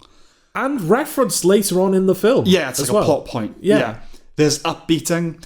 I put it in the same category as something like Wolves, you know? Okay. Honestly, I was surprised how bored I was with this film. And the ending is unforgivable. Yeah, 100%. Are we spoiling it? Yeah, Okay. There's just another time machine. Yeah, that's... Because it feels like you're making a statement if you open your time travel film with the destruction of the time machine. Yeah. No, there's just another time machine. Either the film is building a new one, like Back to the Future, Yeah. or you can't do that again. Yeah. You know? And yeah, it's another one which a character knew the whole time and simply didn't bother to mention. Yeah. Which is kind of like, haha, gag. Oh yeah, I forgot to mention. Yeah. But you should be thrown out of the Writers Guild for a sin so egregious. Absolutely. And also, James Marsden, who plays Mike. Yeah. The film ends with him going into the time machine to undo the events of the film. Mm-hmm. And then it just cuts the credits and it's like, no, that's not the end of the film. Either it's sequel, where it's Mike and Nick and Nick and Nick and Alice or whatever. Okay. Or it's like, oh yeah, and that implying all will be fine then. Yeah. You know? Like, either way, I don't give a shit. No. I don't recommend it. Yeah, there's nothing else to say. Really. Boredom was the prevailing emotion, Yeah. which was a shame because I mean, I kind of watched it. I actually didn't pick up on the fact that there were two Vince Vaughns in the poster. I just thought it was a different guy. Like I didn't properly register it. I kind of watched it because of James Marsden. Who he's had a bit of a renaissance. I've really turned around on him because I probably saw him in things before. I don't X-Men. think I don't really watch the X-Men films. Okay. The first time I properly knew who he was the Sonic movies. Oh really? Okay. Yeah, so obviously didn't like him at all because of that. But then Jury Duty happened, and then, you know, what was the next thing I saw him in? There was something else I saw him in where I was like, yeah, maybe he's... Paradise. Yeah, Paradise. Yeah. It's like, okay, yeah, maybe he is actually good. No, he is good, yeah. I like him. I mean, he was like the worst thing in Westworld, not because he was bad, but just like that character was dull. Yeah. But no, yeah, I like him as Cyclops. You know, I've always had a bit of a fondness for him. Yeah.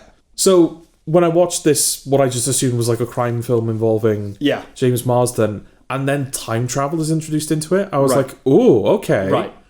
And then just no. It's rubbish, don't bother. Yeah, it's a shame, because like, it could have been something nice, but it just ends up, just being nasty. Yeah, just like far too pedestrian, given, like you say, those flourishes that they try to... and that's more annoying. Like, just stay pedestrian if that's what you are, you know? Yeah.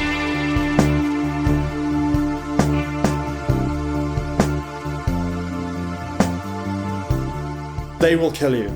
As the title suggests, there's a whole bunch of people, devil worshippers, actually, out to get, is it Zazie Beetz? Zazie, I think it is. Zazie Beetz. It's written as Zazie Bears here. That's not her name, but that's what I've got written in my notes. Fozzie Bear. Fozzie Bear. Bloody autocorrect. And if she doesn't adequately defend herself, they will kill her. Luckily, this is sort of a heavily stylized homage to blaxploitation films and like that kind of thing. Not quite B-movies. B-movies. Yeah. And so she is able to adequately defend herself. Indeed. It's Kill Bill meets Rosemary's Baby meets The Raid. Just not as good as any of those things. Maybe Kill Bill is why I got to... Yeah, no, it's Tarantino-esque, definitely. Yeah. And he's drawing on blaxploitation stuff. Yeah. This actually functions nicely as a companion piece to Mike and Nick. Another film with those B-movie zooms, another dolly zoom, and another instance of chloroform not working. Yes. It's going for Tarantino, basically. His favourite film of the century is Battle Royale, and that's very much in there. It's the Tarantino exploitation thing. Swords and arterial spray. Those manic, clumsy-ish 70s zooms will remind people of Django Unchained. It's comedy violence. A child is punched, you know? Yes, and most of the characters in the film are unkillable. Yes. Even after beheading and destroying body parts, they just don't die. They don't die. Because they've made a deal with the devil. Yes. And I think that's why they're trying to kill her, right? They need to give sacrifices in order to maintain their immortality. Yes. Yeah. Zazie Beetz is basically a mixed-race bride from Kill Bill. Bare feet and all. Patricia Arquette does Irish. Is that what she was doing? She was doing Irish. Okay, you could have fooled me for most of the film. And Patterson Joseph does American, so there are those things. It starts off entertainingly enough, if never promising to transcend a certain level, but its repetitive structure really bogs it down. Right down in the toilet water of its influences, I think. Beetz gives it her all physically, for which she should be commended, but she does not sell badass, not to me anyway. Okay. That's a major problem. And I'm sorry, nobody's beating the devil in a fight. Maybe Stallone. But that's it. Well, that devil, 90% of that devil is Patricia Arquette.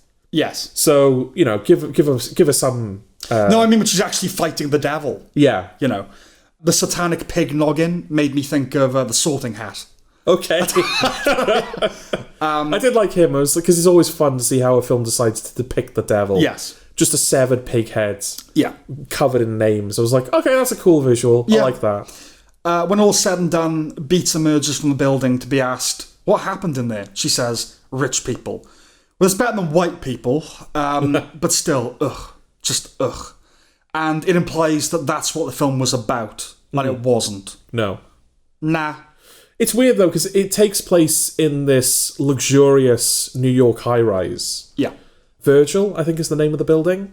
Okay, as in, yeah. Yeah, it's all demonic themed. Yeah. To the point where they say that there are multiple floors. Bear in mind, this is a skyscraper. Yeah. It's like, each floor represents one of the 7 deadly sins. Right. It's like, well, that doesn't mathematically work. How does envy work? There is that. Yeah. The problem is, they say that, and so when you say that, what's your thought as an audience member? That we will move through each floor systematically, like the raid. Absolutely, yeah. Doesn't do that. It doesn't do that. We see the lust floor, because that's easy enough to show a bunch of people fucking. Gluttony. No, we don't even see gluttony. We don't, but that would be easy enough to show. Yeah, that would be easy enough to do. Yeah, it's when you get to envy. Just us, basically. Having a Chinese. Just a bunch of people looking at a pie through a window. And going, No, that would be lust or envious, but no, gluttony's having it, isn't it? Yeah, I was talking about envy. I was trying to pick. Oh, sorry. Okay, yeah. Maybe I misheard you. Yeah. No, yeah. Gluttony is rolling in the pie, like yes. fucking the pie. Yeah. Absolutely. Yeah. But yeah, it's like, don't promise me an anthropomorphization or kind of a physical thing of the physicalization of the deadly sins, and then don't do that. Right. Because again, that's like there's entire like games and films and stuff that I've bought just because they did that. Are you into that kind of stuff? I like seeing like how are you going to physicalize that? There's also a satisfaction in the list element, like Seven, the film, you know. Yeah. And there's that thing about like 4 weddings and the funeral, like okay, and if you're liking the film and it's funny, it's like great, another 3 weddings to another, you know. Yeah, it's like cool. We get to, if we like this, we get to have this experience on each floor. Yeah. But it doesn't. And something of which the film totally denies us. Yeah. Also, I think there is a certain level of repetition to it, definitely. No, it is. It just starts again and again and again. Which is a shame because the filmmaking demonstrates some competence. There's some flair. Yeah. Yeah. But such as its unremarkability that we're finding it difficult to remark on it. Yeah, like I don't have anything else to say. I don't recommend it. Which is a shame. But it's not terrible. No. It's just nothing special. Yeah. Yeah, I mean, like, you might get something out of it, but this is, like, textbook one and done. Absolutely. Yeah. Okay.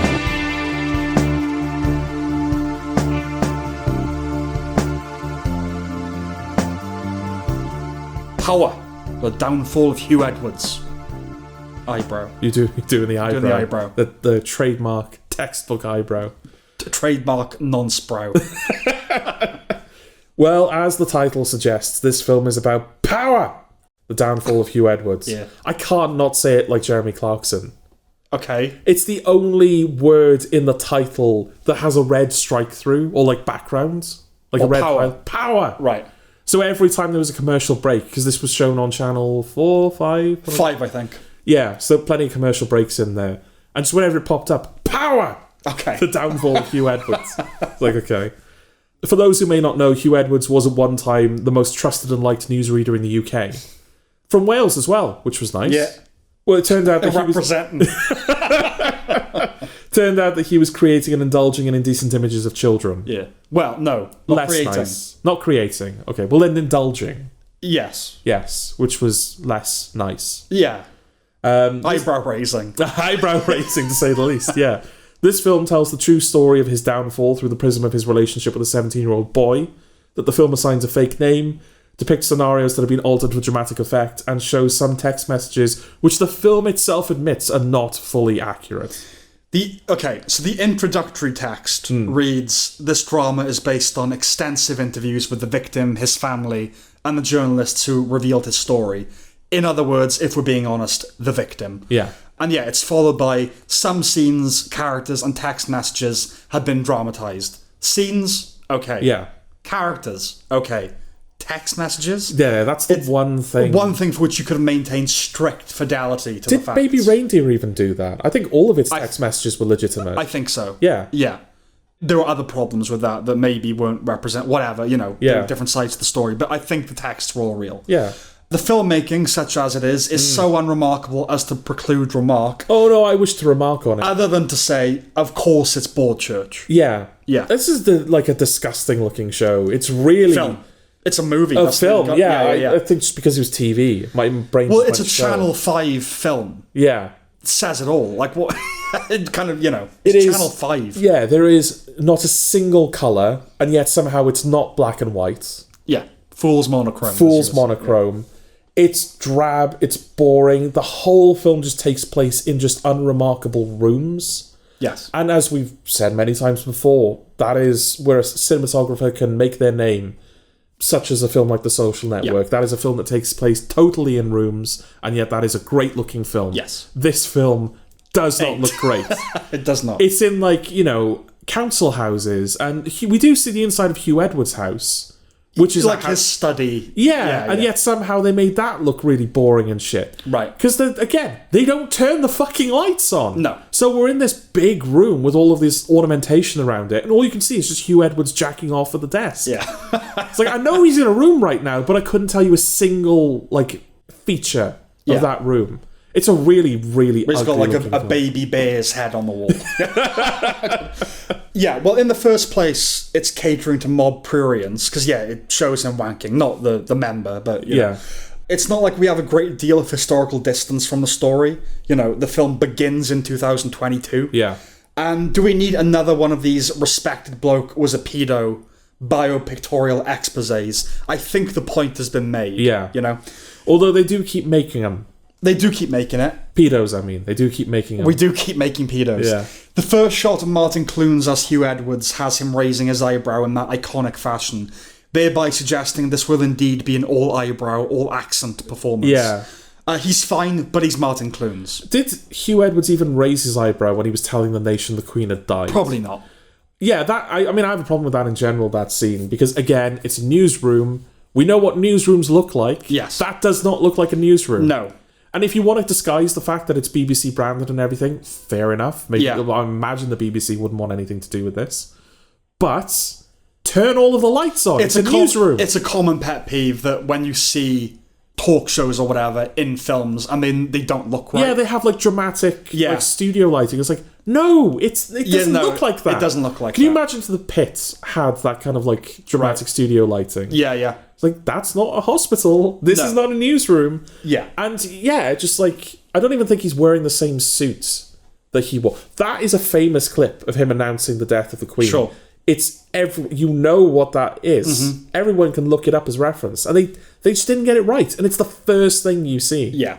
Yeah, the scene is intercut with explanatory notes informing us that at this time, Edwards was the most trusted newsreader in the country, but he has received illegal sexual images of children, and he's also grooming a vulnerable young man and sending him tens of thousands of pounds. Rough with the smooth, isn't it? I think the documentary made it clear that at the time that wasn't known. No, the film is about that. Yeah. It's about that developing relationship, so he's not doing that. All you had to say was, at the time, he's the most respected... I mean, don't say anything. Show it in the drama. Yes. But all I had to say was, he's the most respected newsreader in the country. The film is called The Downfall of Hugh Edwards, you know? But yeah, it should all be revealed through the storytelling. But that bespeaks the obvious pumped-out nature of this enterprise. Let's just cut to the quick, you know? The scene is punctuated by a very slow pan across the raised eyebrow, which is borderline comical. Yeah. You know? If all the Welsh accents are genuine, I know Clunes' isn't, but you could have fooled me. The parents spout a torrent of regional cliches: lush, chopsy, bugger. The latter in the sense of scallywag, not sodomy, by the way. Yeah. Has he buggered you yet? Has he buggered our son? The Queen thing is weird. Yeah. I totally understand using it as the launch pad.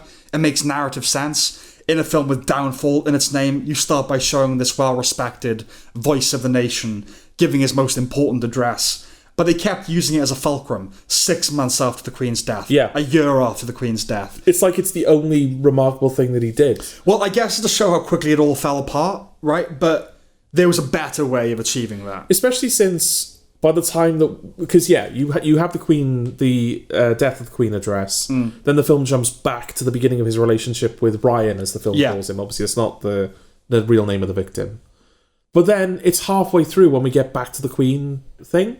And then the film keeps going after that. So it's not even as if it bookends the film. No. It's a very strange way of constructing it. It is, yeah. And the abstract ending is a jarring formal digression. Yeah, where he's talking directly into the camera and delivering it like a news address. About his own crimes. Yeah. Just curious, how is the victim at the centre of it all vulnerable? He's living at home with his parents and he's going to college. I've heard from many a gay public intellectual that there's a trend with young gay men, or gay boys, where they gravitate towards much older men, almost as a rite of passage. Okay. A paternal mentor dynamic bound up with all the sexuality. I've also seen many films by gay men depicting the same thing. Let's not pretend it isn't a thing. And I'm not saying this pseudonymized Ryan, not sodomized, pseudonymized. No, Hugh Edwards did Ryan, that. Doesn't regret the relationship. Maybe he does. But he was 17 when it started, not 12. And yes, in retrospect, you're a dope at that age, but old enough to know better. Call that victim blaming if you want. I call it nuance. Okay. Something the film lacks. Yeah, there's also... He is a friend. We're going to get there instantly, okay, right? Looks like, frankly, Ryan as depicted is unlikable, right? Yeah. He snorts coke in front of his mother. He tries to blackmail Edwards with his friend, yes, who's even more loathsome. Yeah, because she comes into the picture and she's just a party animal. She's just like... Yeah, she's a character. Yeah. She's like, oh, you got all this money from this sugar daddy you're not telling me about. Yeah. Let's have drugs and alcohol and all sorts. Yeah. And then she finds out, because in a sort of drugged up stupor, I think they're watching him announce the death of the Queen. Yeah. And he's like, that guy's fucking me, or whatever he says. Yeah. Doesn't say She's that. like, let's get some sherbet from the sugar nods. Yeah, no, it's... Yeah, initially she's like, oh God. But then she's like, all right, let's blackmail him for money. Yeah. It just becomes a money-making scheme for her, which the film never seems to, like, recognise is an awful thing for her to do. Yeah. Because when he does eventually break things off with Hugh Edwards... or at least kind of puts that relationship in like, oh no, that's a bad thing I need to get away from. Yeah. She's instantly like, oh, you're so brave, I'm supporting you as a friend. It's like, hang on, you were encouraging him to exploit, You know, you were like blackmailing him. You were texting him as Ryan, being like, if you don't give me £250 now, I'd tell everyone. And at the end of the film, when they meet again after the whole thing has blown up, he says to her, like, it's supposed to be the kind of that first blood thing of, I just wanted some food, something to eat. He says, I just wanted to buy a new pair of trainers. Like, that doesn't make me like you. That's not like a moral, an understandable reason. Yeah, the stepfather, functioning as the cold-hearted victim blamer of the story, says he knows it's a sickness, but he's still choosing to snort that shit up his nose. His mother says, it isn't his fault, he's being groomed. Stepdad's right. Yeah. Stepdad's right. Look, I don't know what the fuck the truth is, okay? Maybe this kid was mentally unwell. Edwards saw that and very cunningly took advantage of it. Yeah. I just think it's incredibly rare that one side is completely... not even blameless. It's not about blame. Complicity isn't necessarily the right way to think about it. But do you know what I'm getting at? Like, and it doesn't mean to excuse the main offender. No. It's just a part of the story that it would be foolish, if you care at all about human complexity, to ignore.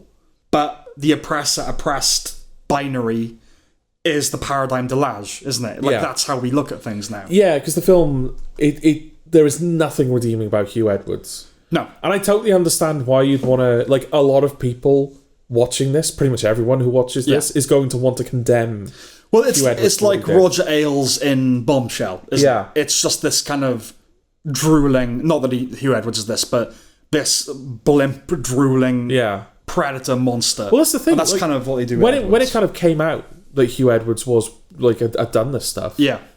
Shock from everyone. It's like, did not expect that from Hugh Edwards. It's not Jimmy Savile. Yeah, it's not Jimmy Savile. It's not Harvey Weinstein. Yeah. Hugh Edwards is not the type of person that you look at after the fact and go, oh, how did we never guess? Everyone always joked about Jimmy Savile, and then all the Americans were like, how did you not know? Yeah. And I remember there's a Dave Chappelle bit where he says Harvey Weinstein is the only guy he's ever looked at and goes, yeah, he rapes. Yeah. I don't think this guy had a choice.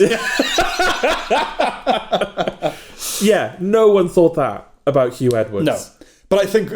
go on. But the film is just... yeah, like, Hugh Edwards is just he's horrible to Ryan constantly. Yeah. Like, Ryan undresses for him over, like, Zoom or whatever. So, Hugh Edwards kind of, comes to it. Yeah.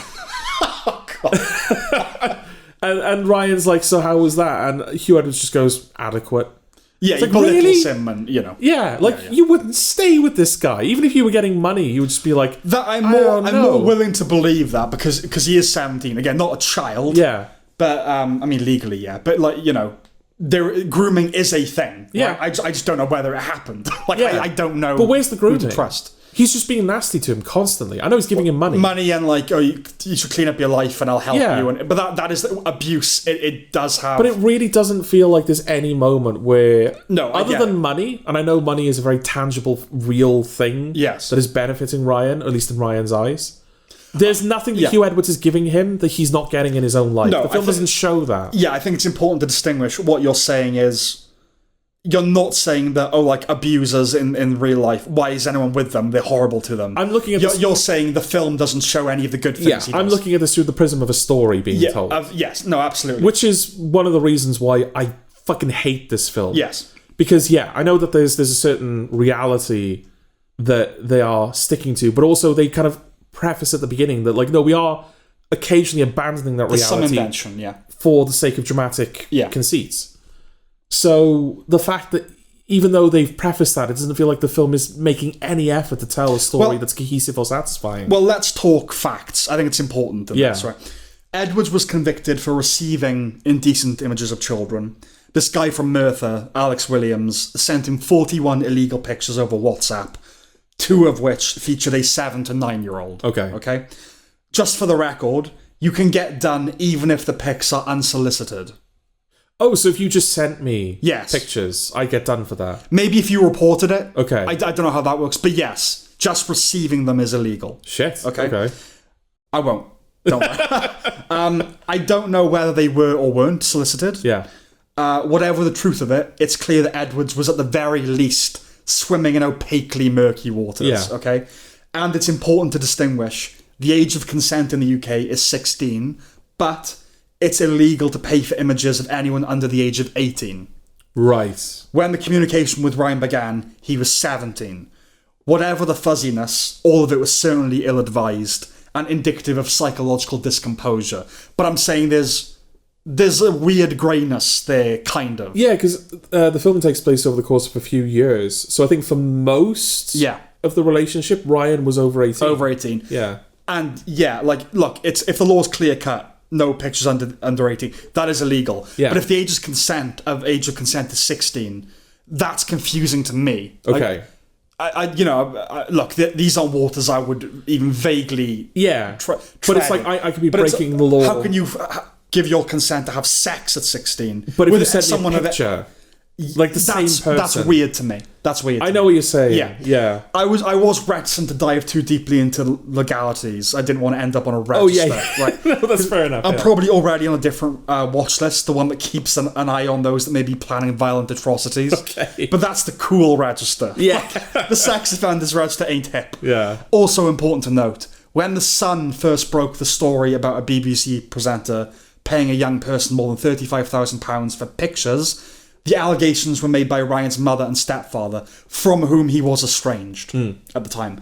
And the lawyer representing Ryan said nothing inappropriate or illegal had taken place. Okay. The Met reported that it found no evidence of crime and wouldn't investigate further. A year later, after the criminal conviction with the WhatsApp images, Ryan said he believed Edwards had groomed him. Maybe he did, maybe he didn't. I'm just saying. Not simple, is it? And real Ryan had editorial authority over the script. It's very much his point of view. Yeah, there has been, I think there's a bit at the end of the film, isn't there, where they say that they reached out to Hugh Edwards. Of course. And it would have mattered. Yeah, and he was like, no comment. And I think Hugh Edwards, after the fact, has come out and said, I don't believe that, he hasn't seen it. No. But I don't believe for a second that it would be true. No. And he's expressed interest in making his own account of events, whether that's a documentary or however he plans to do it. It won't happen. None of it will happen. It probably won't happen. They always say that, of course, it's not true. Yeah. Of course. I'm saying I don't know what the truth is. I would actually be very interested to see him make a version of sure. Because I think that the reality of the situation would probably exist somewhere between this and whatever he makes. The truth is usually somewhere in the middle, isn't it? I'm not saying that I think this film is a total work of fiction. No. I just, I don't trust it. Yeah, because there's so little about it that seems to be genuine and, I think you kind of opened the review by saying, this is just for people to watch and it's go... It's more prurience, Yeah, it's prurience. It's just so people can watch it and go, oh, that Hugh Edwards, disgusting. Well, the fundamental problem from a dramatic standpoint is... it doesn't care, does it? It doesn't care of actually exploring what happens. Dramatically, the problem is it's not interesting, right? And that as well, yeah. What is your reflexive feeling about a paedophile? If we're saying that's what he is. Yeah. Revulsion, right? Yeah, I don't like him. Yeah. Right, me too. Yeah. But you know that Talking Heads monologue, playing sandwiches? Oh, yeah. Did you feel some compassion for the guy? Yeah. Right. Our compassion doesn't have to extend to legitimising it as an acceptable form of sexuality or to just giving them counselling instead of sending them to prison. But do we not think that if they could flip a switch and alter their inclination, they would? Most probably would, I think. This is dark, serious, outer limits of philosophy and psychology stuff for adults to discuss. This film does not contribute to that discussion. No. A story about a nasty nonce that's nasty is on all fronts just a waste, and a wicked one at that. This isn't art, it's finger-wagging grandstanding, and I kind of don't care whether the cause is righteous. Was it of value? No, but I agreed the fuck out of it. Yeah. Right? This reeks with the diesel of its conception, and that is, as you alluded to provoke the phrase, "Gosh, terrible what he did, isn't it?" Yeah. That's why this film exists. Yeah. It doesn't care about, like I said, it doesn't care about exploring the situation. It doesn't care about questioning what led Hugh Edwards to do what he did. No. Was he always like that? Right. Did he become this? Was he pushed into that? Towards the end of the film, they make a point of, he has to leave the BBC, in part because of, the allegations that come out. But they also say, his mental health is he's having trouble with it at the moment. Again, that's the thing they always say. Yeah, They always check into a, there was something about it where the implication seemed to be like, oh, this is something that he struggles with regularly, is his mental health. Right. And I thought, oh, does he? The film has not shown that to me. He's not a character in this. He's a, he's a caricature, certainly. Yeah. He's more kind of an archetype. Yeah. He's villain, devil. He's not a character. He doesn't have... I think there's one scene where they say they're reading the response to his queen's... The announcement of the queen's death. And he's like, what? He's like, oh, no, I'm just a man. I'm no, That's the only bit you see where he's not kind of just being vile to this kid. Do not watch it. No. This is, I think, for me so far, the worst of the year. The worst film of the year. I don't know if it is for me. Like, it should have slipped under our radars, like, even raising it at all. But yeah, you saw it, said how much you hated it. I was like, well, then I have to see it to know what you're talking about. And yeah, I kind of wouldn't want to talk about it, if not to condemn. It's like, it's not even a problem of drama at it's philosophy. I remember when the George Floyd riot started happening and all that thinking around that time about race and everything. And I had this kind of... It popped into my head, and then Sam Harris echoed it, which was very nice to hear. It's not politics, it's philosophy. It's not what you think, it's how you go about thinking. Yes. And yeah, that's kind of what I want to target, is how this film goes about thinking, not what it thinks necessarily. Yeah, because ultimately, paedophile bad is a sentiment that I think most people can get on board with. It's not controversial. Yeah. Yes. We certainly get on board with that. It's the fact that the film seems so unwilling to engage with the character in its title. Yeah, it's unwilling to have any nuance. Yeah. Yeah. Enough said, I think. Yeah, do not watch it. Do not watch it.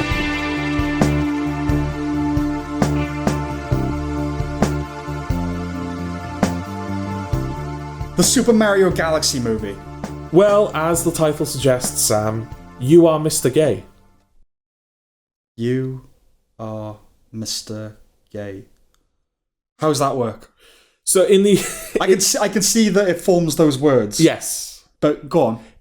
On the title for the original Super Mario Galaxy, when you, like, the press start screen when you first load it up, some of the letters twinkle. Yes. And if you extract those letters, it spells out you are Mr. Gay. Deliberately? Well, they would never admit that, would they? But it's Japanese, right? Yeah. Yeah. I mean, that would be a weird coincidence. It would be. You are Mr. Gay. Oh, the Japs having... First Pearl Harbor.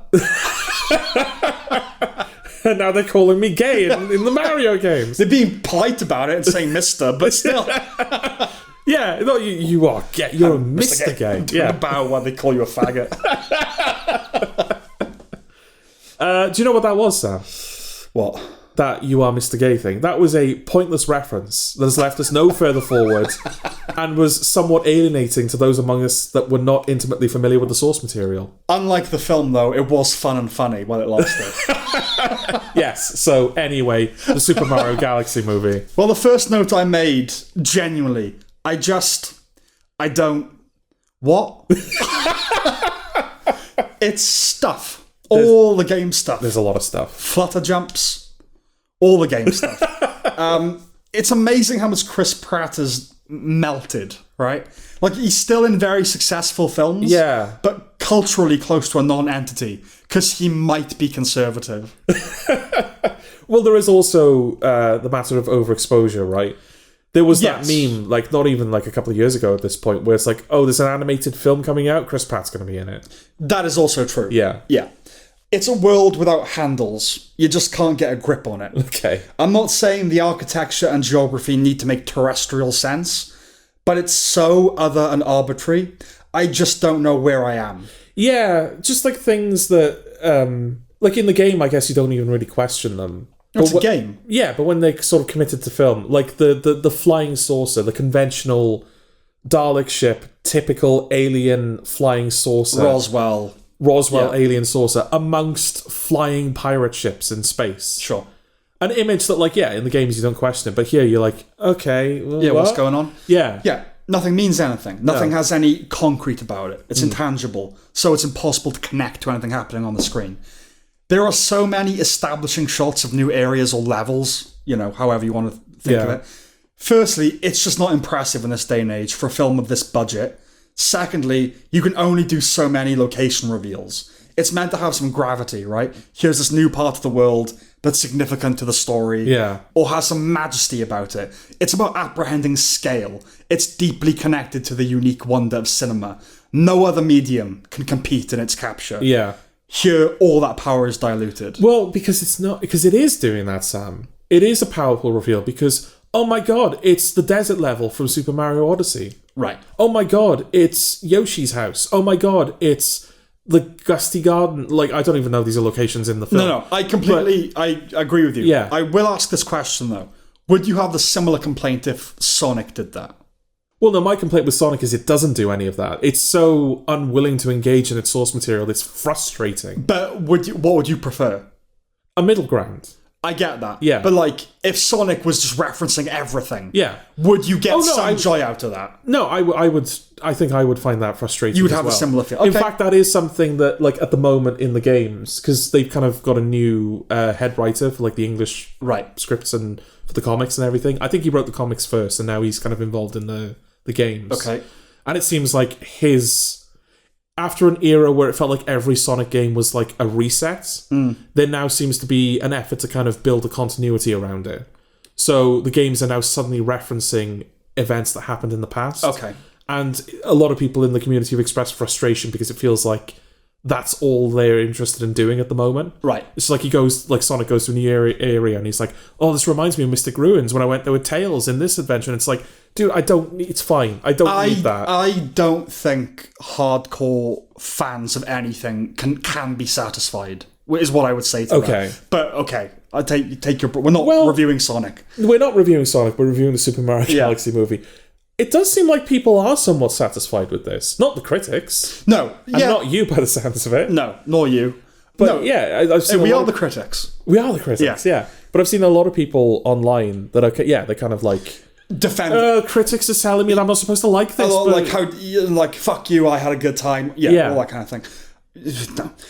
The film is alienatingly colourful. It's unbridled ornamentation. Fucking the frame, as Michael Bay would put it. There's a scene where Bowser just throws cans of paint at a canvas. Some self-insertion, methinks. Okay. It's not so much opulent as it is corpulent, coprochromatic, or to use words that already exist, rainbow dysentery. Okay. It's Sour Skittles as a film. Not just the copious primary hues, but the taste. It's that feeling, right? Yeah. Just think about Sour Skittles. You'll get a slightly acidic sensation in your mouth. That's like the film. Okay. It's definitely for younger audiences. It's not as fevered as Dogman, or mental as My Little Pony, or elementary as Paw Patrol. It just feels out of my hearing range. Okay. The content is exhausting, with cynically cute stars meant to seize upon the commercial viability of your Minions and your Grogus. And there's space, and there's dinosaurs, and there's... Yeah. I tuned out. I think I had to. Your brain will sometimes protect you from trauma by making you forget in real time. If you could follow the plot, good for you. It's only gotten worse, all this. Naturally, kids' films are always more kinetic and vibrant, but this is insane. Is this the kind of frenzy that's demanded now by our scrolling, speed of stream warped progeny? I watched this back to back with Hoppers, basically. Okay. And God, the difference. Yeah. Stay away. Yeah, because Hoppers is a film that, like, it does allow itself to breathe, you know? Yeah. I watched this on the train back from London. Right. I was trying to stream it, and so the connection was kind of, like, in and out. So, yeah, there was some times where I would just have to wait 5-10 minutes to re-establish the internet connection. I just kind of appreciated the breaks, to be honest. Yeah, my brain was protecting me by not making me understand it. Okay. Because like, oh, if you understand this, you'll be traumatized. Yeah. Again, it's like back to Hugh Edwards. Like, back to, if you're... the Super Mario Galaxy movie, it's a matter of philosophy, is it? No, definitely not. No, what I mean is, if you're... God, it's dark. Which the film isn't.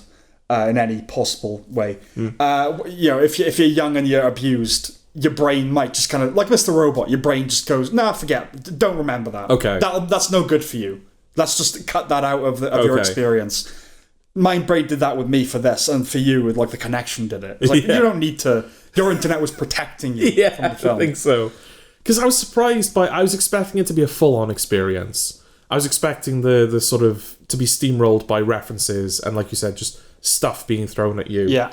I wasn't expecting to be like as badly written as it was, though. Again, if you could follow the plot, good for you. Well- That's on a tier higher than I can even aspire to get to, because Okay. just the basic experience of the experience was so alienating. It's like the sun was in my eyes. Like, oh, I can't even get a step forward. Yeah. It's good for you. I mean, it's beyond me. Okay. Well, I'll give a couple of examples. Tell me. Just to, yeah. Sage. So, for example, at the end of the last film, I think it was like a mid-credit or post-credit, Yoshi was teased. You see a Yoshi egg in the sewers. In this film, Yoshi's just there. Yes. Like they do meet him for the first time in. But then he's just one of the gang without. any it's like he's always been development. here, and it's who is this Yoshi guy? It's like they make a joke of it. That one Toad character that's like, sorry, who is this Yoshi that we're all just like accepting is here now? Yes. Didn't you know he's in the games, man?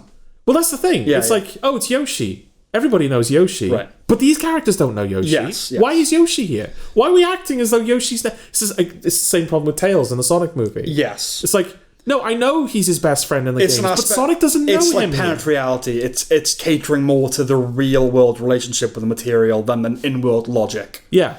It's all everyone knows, so why bother explaining who it is? Yeah. Like everyone knows. Yeah, everyone knows what a Yoshi. I will commend, so much silly as it is to kind of say a positive thing about this film, I will commend the fact that Yoshi sounds like Yoshi.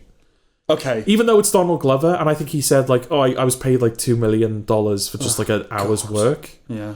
And it's kind of disgusting that the fact that like celebrity voice actors has become such a common practice. It's like, that's $2 million you could have spent on improving the film, man. Yeah. Or like hiring a writer or something. Isn't that cultural appropriation as well? What is Yoshi? I don't know what dinosaur. Yoshi is. He's just a dinosaur, yeah. Couldn't get a dinosaur. No, I mean like Yoshi. There's a real dinosaur in the film. Why couldn't he voice Yoshi? Yoshi is clearly a Japanese character. Okay. Should be Hideyuki Sanada or something. But Donald Glover does sound like Yoshi. Yeah. Chris Pratt doesn't sound like Mario. No. Like, none of the characters... They're just, like, Luis Guzman just sounds like Luis Guzman. Yes. But Yoshi sounds like Yoshi. So, like, I'll give him credit for that. Okay, you're bent. You're literally bent backwards over the chair. Your crotch is in my face. Yeah, but that was frustrating. Yeah, it's like, okay, so this Yoshi's just here now. It was like a big reveal at the end of the film, but like we're acting as though he's always been here. Yeah. Another thing as well was that they make a big point of the fact that Bowser was a bad father to Bowser Jr. Mm-hmm. Because as soon as he finds out, again, like no reference to him in the first one, but then Mario's like, your son attacked us, and he was like, oh yeah, my son. Right. So like I abandoned my son, and I was a terrible father, so he probably... Abandoned my boy! Yeah. So he was like, he probably hates me, right? There will be bored. Yeah. There will be Bowsers. But Mario was like, no, he was trying to save you. And then when Bowser reunites with Bowser Jr., it's a welcome family reunion. And the one flashback they show of Bowser and Bowser Jr. when Bowser Jr. was younger, it's Bowser putting on a puppet show and being a genuinely affectionate father. That's not good writing. That's completely contradicting what you're telling me. I think I don't know how to look at it. One way to look at it is that you have more patience than me. Okay. Which is, again, there was the same thing with the Mortuary Assistant. It's like, why do you care? Why does the bad... Like, who cares? Someone has to care. If you're writing it, not if you're watching it. You have to care a bit. Like, this is time I'm not going to get back. Is that how you look at it? Yeah. So it's like, so what are you doing for me? Oh, you're not doing anything for me? Great, thanks. Okay. Right. Here's what you could have done for me. I see. And so that was a surprise. I don't know if you're more noble than me or more foolish, but maybe the truth is somewhere in between, as ever. Maybe. So that was a surprise. It was like, oh, this is badly written as well. Which I guess, considering that they're clearly just trying to string together, it's like, okay, we want to get this level in, and we want to get this character in, and we want to do that. It's just trying to connect those dots rather than making anything coherent. Yes. It's weird how little Mario Galaxy is actually in this Super Mario Galaxy movie. Like the Rosalina character, who's like a big deal in the Mario games. Like she's just a princess to be saved that we basically never see. Okay. And Star Fox, that was weird as well. Star Fox is not a Mario character. Why did they feel the need to like explain how Star Fox and Mario occupy the same continuity? Spin-off. You think? I don't feel it incredibly unlikely that we would get a Star Fox, a Super Mario universe. Okay. Where Star Fox but she also inhabits. Yeah. Why not? I mean, that's what we do now. But I just found it peculiar. It's like, again, you were saying, like, given how random this universe seems to be, Star Fox existing in the same universe as Mario actually feels like a fairly sensible... Yeah. It didn't feel like something that needed to be justified by him being from another universe. It's Nintendo, I assume. Yeah. Yeah, okay. No, if Sonic was in it, Yes. you might have to do a bit of legwork there. Yeah. Not that they would. But it's like, well, yeah. he's just on another planet in space. It doesn't matter that, like, why does he have to be from another... Why is that the one thing you decided to explain? Nothing in that world can be out of this world. Yes. It's all, you know... I'm sick of talking You don't want to talk about it. I'm done with it. Okay. I'm over it. Yeah, not a fan. No. Don't watch it. No. Although everyone has, because it's already over 1 billion. Of course. Right. Yeah. Yeah. Fucking kids, man. Okay.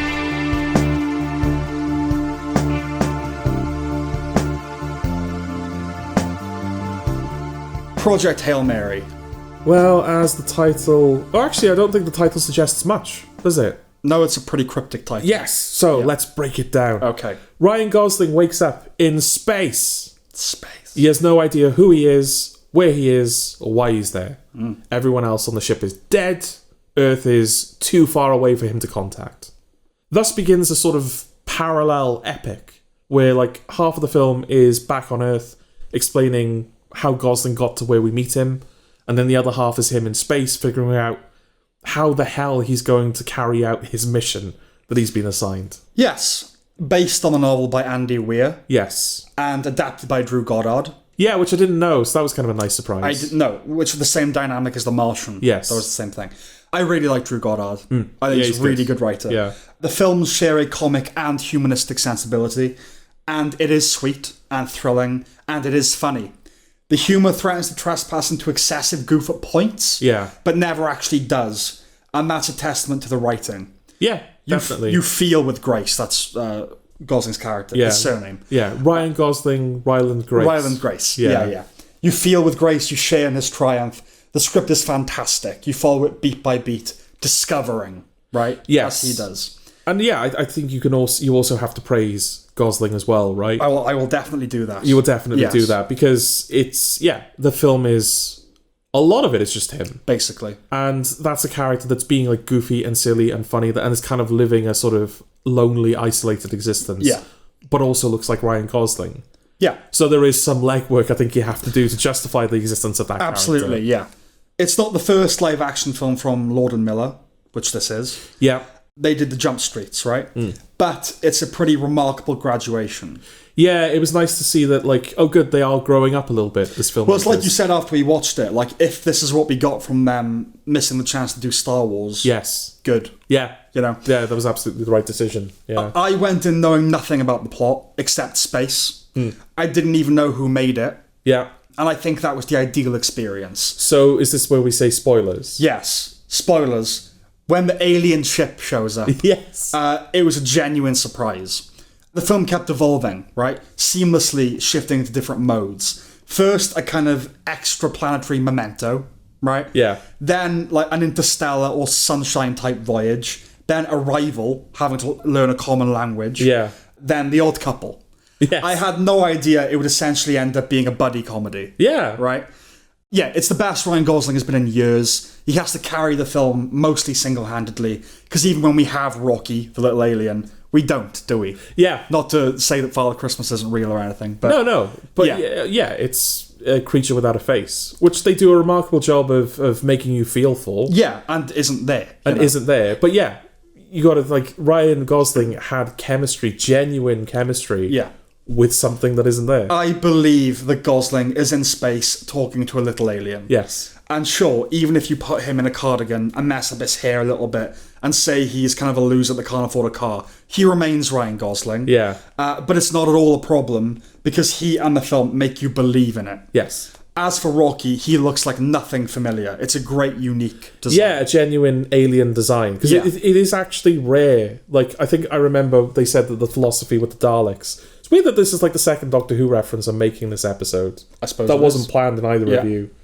But yeah, that whole thing with the Daleks is they wanted to create something that was genuinely alien. Right. And so basically every feature of it is like, right, what's the least human thing we can do to this creature at this point? Yeah.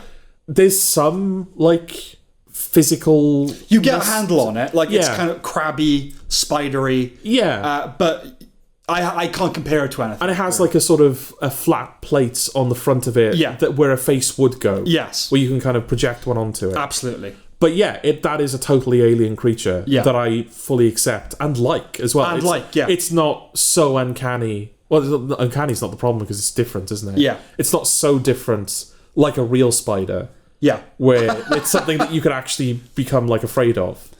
No. Yeah. Especially since he's introduced with a jump scare, basically. He is. Yeah. After her 2023 with Anatomy of Fall and The Zone of Interest, it was likely we'd start seeing Sandra Hüller in American or generally big money films. Yeah. Offered a villain role in the MCU or Bond or something. Should be a good Bond villain, actually. Ooh, yeah. That'd be good. Anyway, for her debut in that arena, she's excellent. Matter of fact and buttoned down against Gosling's animated confusion. Yes. Yeah, they're a good pairing. They are a very good pairing. The production design is top-notch, as are the visual effects. I'm very glad we saw it in the cinema. Yeah. Proper cinematic experience. Especially since we saw it in the cinema very close to it getting a home release. Yeah. And then when that happened, when a HD copy became available to watch at home, there was no part of me that was like, oh, it's a shame that we could have waited. No, yeah. It's like, no, we saw it in the right venue. If both were options, I would go to the cinema, you know? Yeah. Despite the runtime, it's like 2.5 hours. You don't feel its length. No. But when you think back to those escapades with Carl early on, you realise the scope of it. Like, oh yeah, we've come a long way. Yeah, actually. a lot of time, a lot of stuff has happened. A lot of stuff, yeah. And that's a perfect balance. I like that it isn't his choice to go, you know, that he's kind of made to do it. I have a few minor critiques. The Sign of the Times scene goes on a little bit too long for me. Okay. The goodbye with Rocky has to be meaningful, but considering it's not actually the end, it's a bit protracted, I think. Yeah, I did feel like there were a couple of... The film does have a couple of endings. The film feels like it's ending for quite a while. It's about 20 minutes, really. Yeah. Which, again, for a long film, it's not terrible that it's that long. But yeah, for about 20 minutes, and... Yeah. And while the final choice requires the bravery he never thought he had, it ultimately doesn't require great sacrifice because he can go home. Yes. Right? But I understand it's the type of movie that it is. You know, it wants to make you shed a tear or two along the way, but it's all about the good feelings. Yeah. On the initial viewing, the very ending didn't sit entirely comfortably with me. On the rewatch, I was fine with it. Oh, him teaching the rocks. Yes. He said at the beginning his place was in a classroom. It's more just like it's more the cut to all the little the cute creatures. Yeah. But I was fine with it on the second time. Okay. But these are things to take it from a 5-star to like a 4.75. Okay. Right. My enjoyment of Project Hail Mary confirms that I have been yearning for a big, well-made, crowd-pleasing popcorn adventure movie. Yeah. I think I've talked about that a few times. Yes, you have. Yeah. It's my favourite of the year so far. Yeah, it's kind of been dancing around Bone Temple. Yeah. For a while. I think at the moment it's my favourite. Yeah. But I really like it. Yeah, it's so really... It's so easy, and it's a film you watch with anyone. Yeah. I'll probably watch it with my mum, my dad, you know, I'd watch it with you. Yeah. You know, that's all the people. Yeah. But no, yeah, genuinely, it's for everybody. Yeah. And if I said a film that's like as easy to watch and as fun as that. Yeah. That's just great, because like, you think of like classic films, they're considered classics, like genuinely great films, like, you know, like Jurassic Park and I know these are both Spielberg, but yeah, you think of how many he kind of is the, you know, yeah, but like how many like classic films are just like, they're not obscure like French films or intellectual films, they're fun, crowd pleasing films, and to have a new one that's like, this might become a classic. Yeah. I think, look, awards, they depend on many vagaries, right? Like, it used to be the time the film came out, but that's not so much the case anymore. But they depend on a lot of things, and we'll see how the year pans out. But I could see this being nominated at the Oscars for various things. That would be nice. And I think Gosling, certainly. Yeah. But in a different time, in like it would be a contender to win Best Picture, I think. And it's the kind of film you'd be behind because, I can't have a problem with that winning Best Picture. Yeah. Even if there's a superior film, in your opinion. It's like, yeah, but you know. Yeah. Kind of like Argo, you know? That film, like The Master, I prefer. But Argo's like, yeah, but we get it. Yeah, totally. You know? Yeah. And just Rocky as well. Like, I think that is a mostly... Also a good film. Yeah, absolutely, yeah. They watch Rocky as well. They do. I knew that was coming. Yeah, it was going to happen. And I should have guessed that they were going to call the planet Adrian. I did not guess that, but it makes sense. Like his mate, they're going to call his mate Adrian. But like, yeah, that's a mostly CG creature. I don't think there was any puppet work involved. I don't know. But, like, yeah, that's a real creature. Yeah, like, it's been a while since I've been totally convinced by a CG creature. Yeah, and like, to the point where I don't know. Because when he first meets him and he gives him the measuring tape, and he's playing around with, it's like, that really looks like something's moving that measuring tape. So, like, I don't know what they did there. And I don't know whether it's because it's made mostly of rock, and so it's not like when you see a CG human, even if you can't... The eyes are always dead. Yeah. And when it moves, like sometimes when it's stationary, it's convincing enough. When it starts moving, it's like the movement's just wrong. Yeah. You know. But I look at Rocky and I'm like, no, that's a real rock. Yeah, and I know it's CG. Obviously, I can tell it's CG. But like, it's just so well done that you don't care. And maybe because it's so different, and because it's so there's like nothing that I can point to go, oh well, that looks off, or that looks wrong. But outside, you've got no frame of reference. Yeah, but outside of him as well, it all looks great. Yeah. The visuals all look great. It, like, heightened to an extent. Like, I think some of the planetary, spacey stuff where it's all the greens and it's like... Yeah. I don't know if it would look like that, but it looks cool and it looks good, you know? Is it Greg Fraser or Fraser, whatever he's called? He's a DP.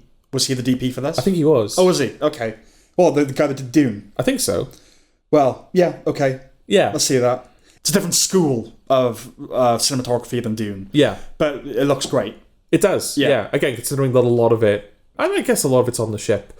But, like, obviously all the space stuff is... But that's the thing I respect. That it's clearly... They built sets. Yeah. For a lot of it, you know? And the production design is as good as the CG, so... I think that's a recommendation. Yeah. Yeah. Definitely. I think that's it then. Okay. We liked something this episode. Yeah. A few stinkers, I think. But then our favourite, so I guess that... just to cap it off. Yeah. It can still happen. We can still like things. Yes. On that note, because we have a Chinese waiting, see you next time. All right, then. Bye-bye. Bye.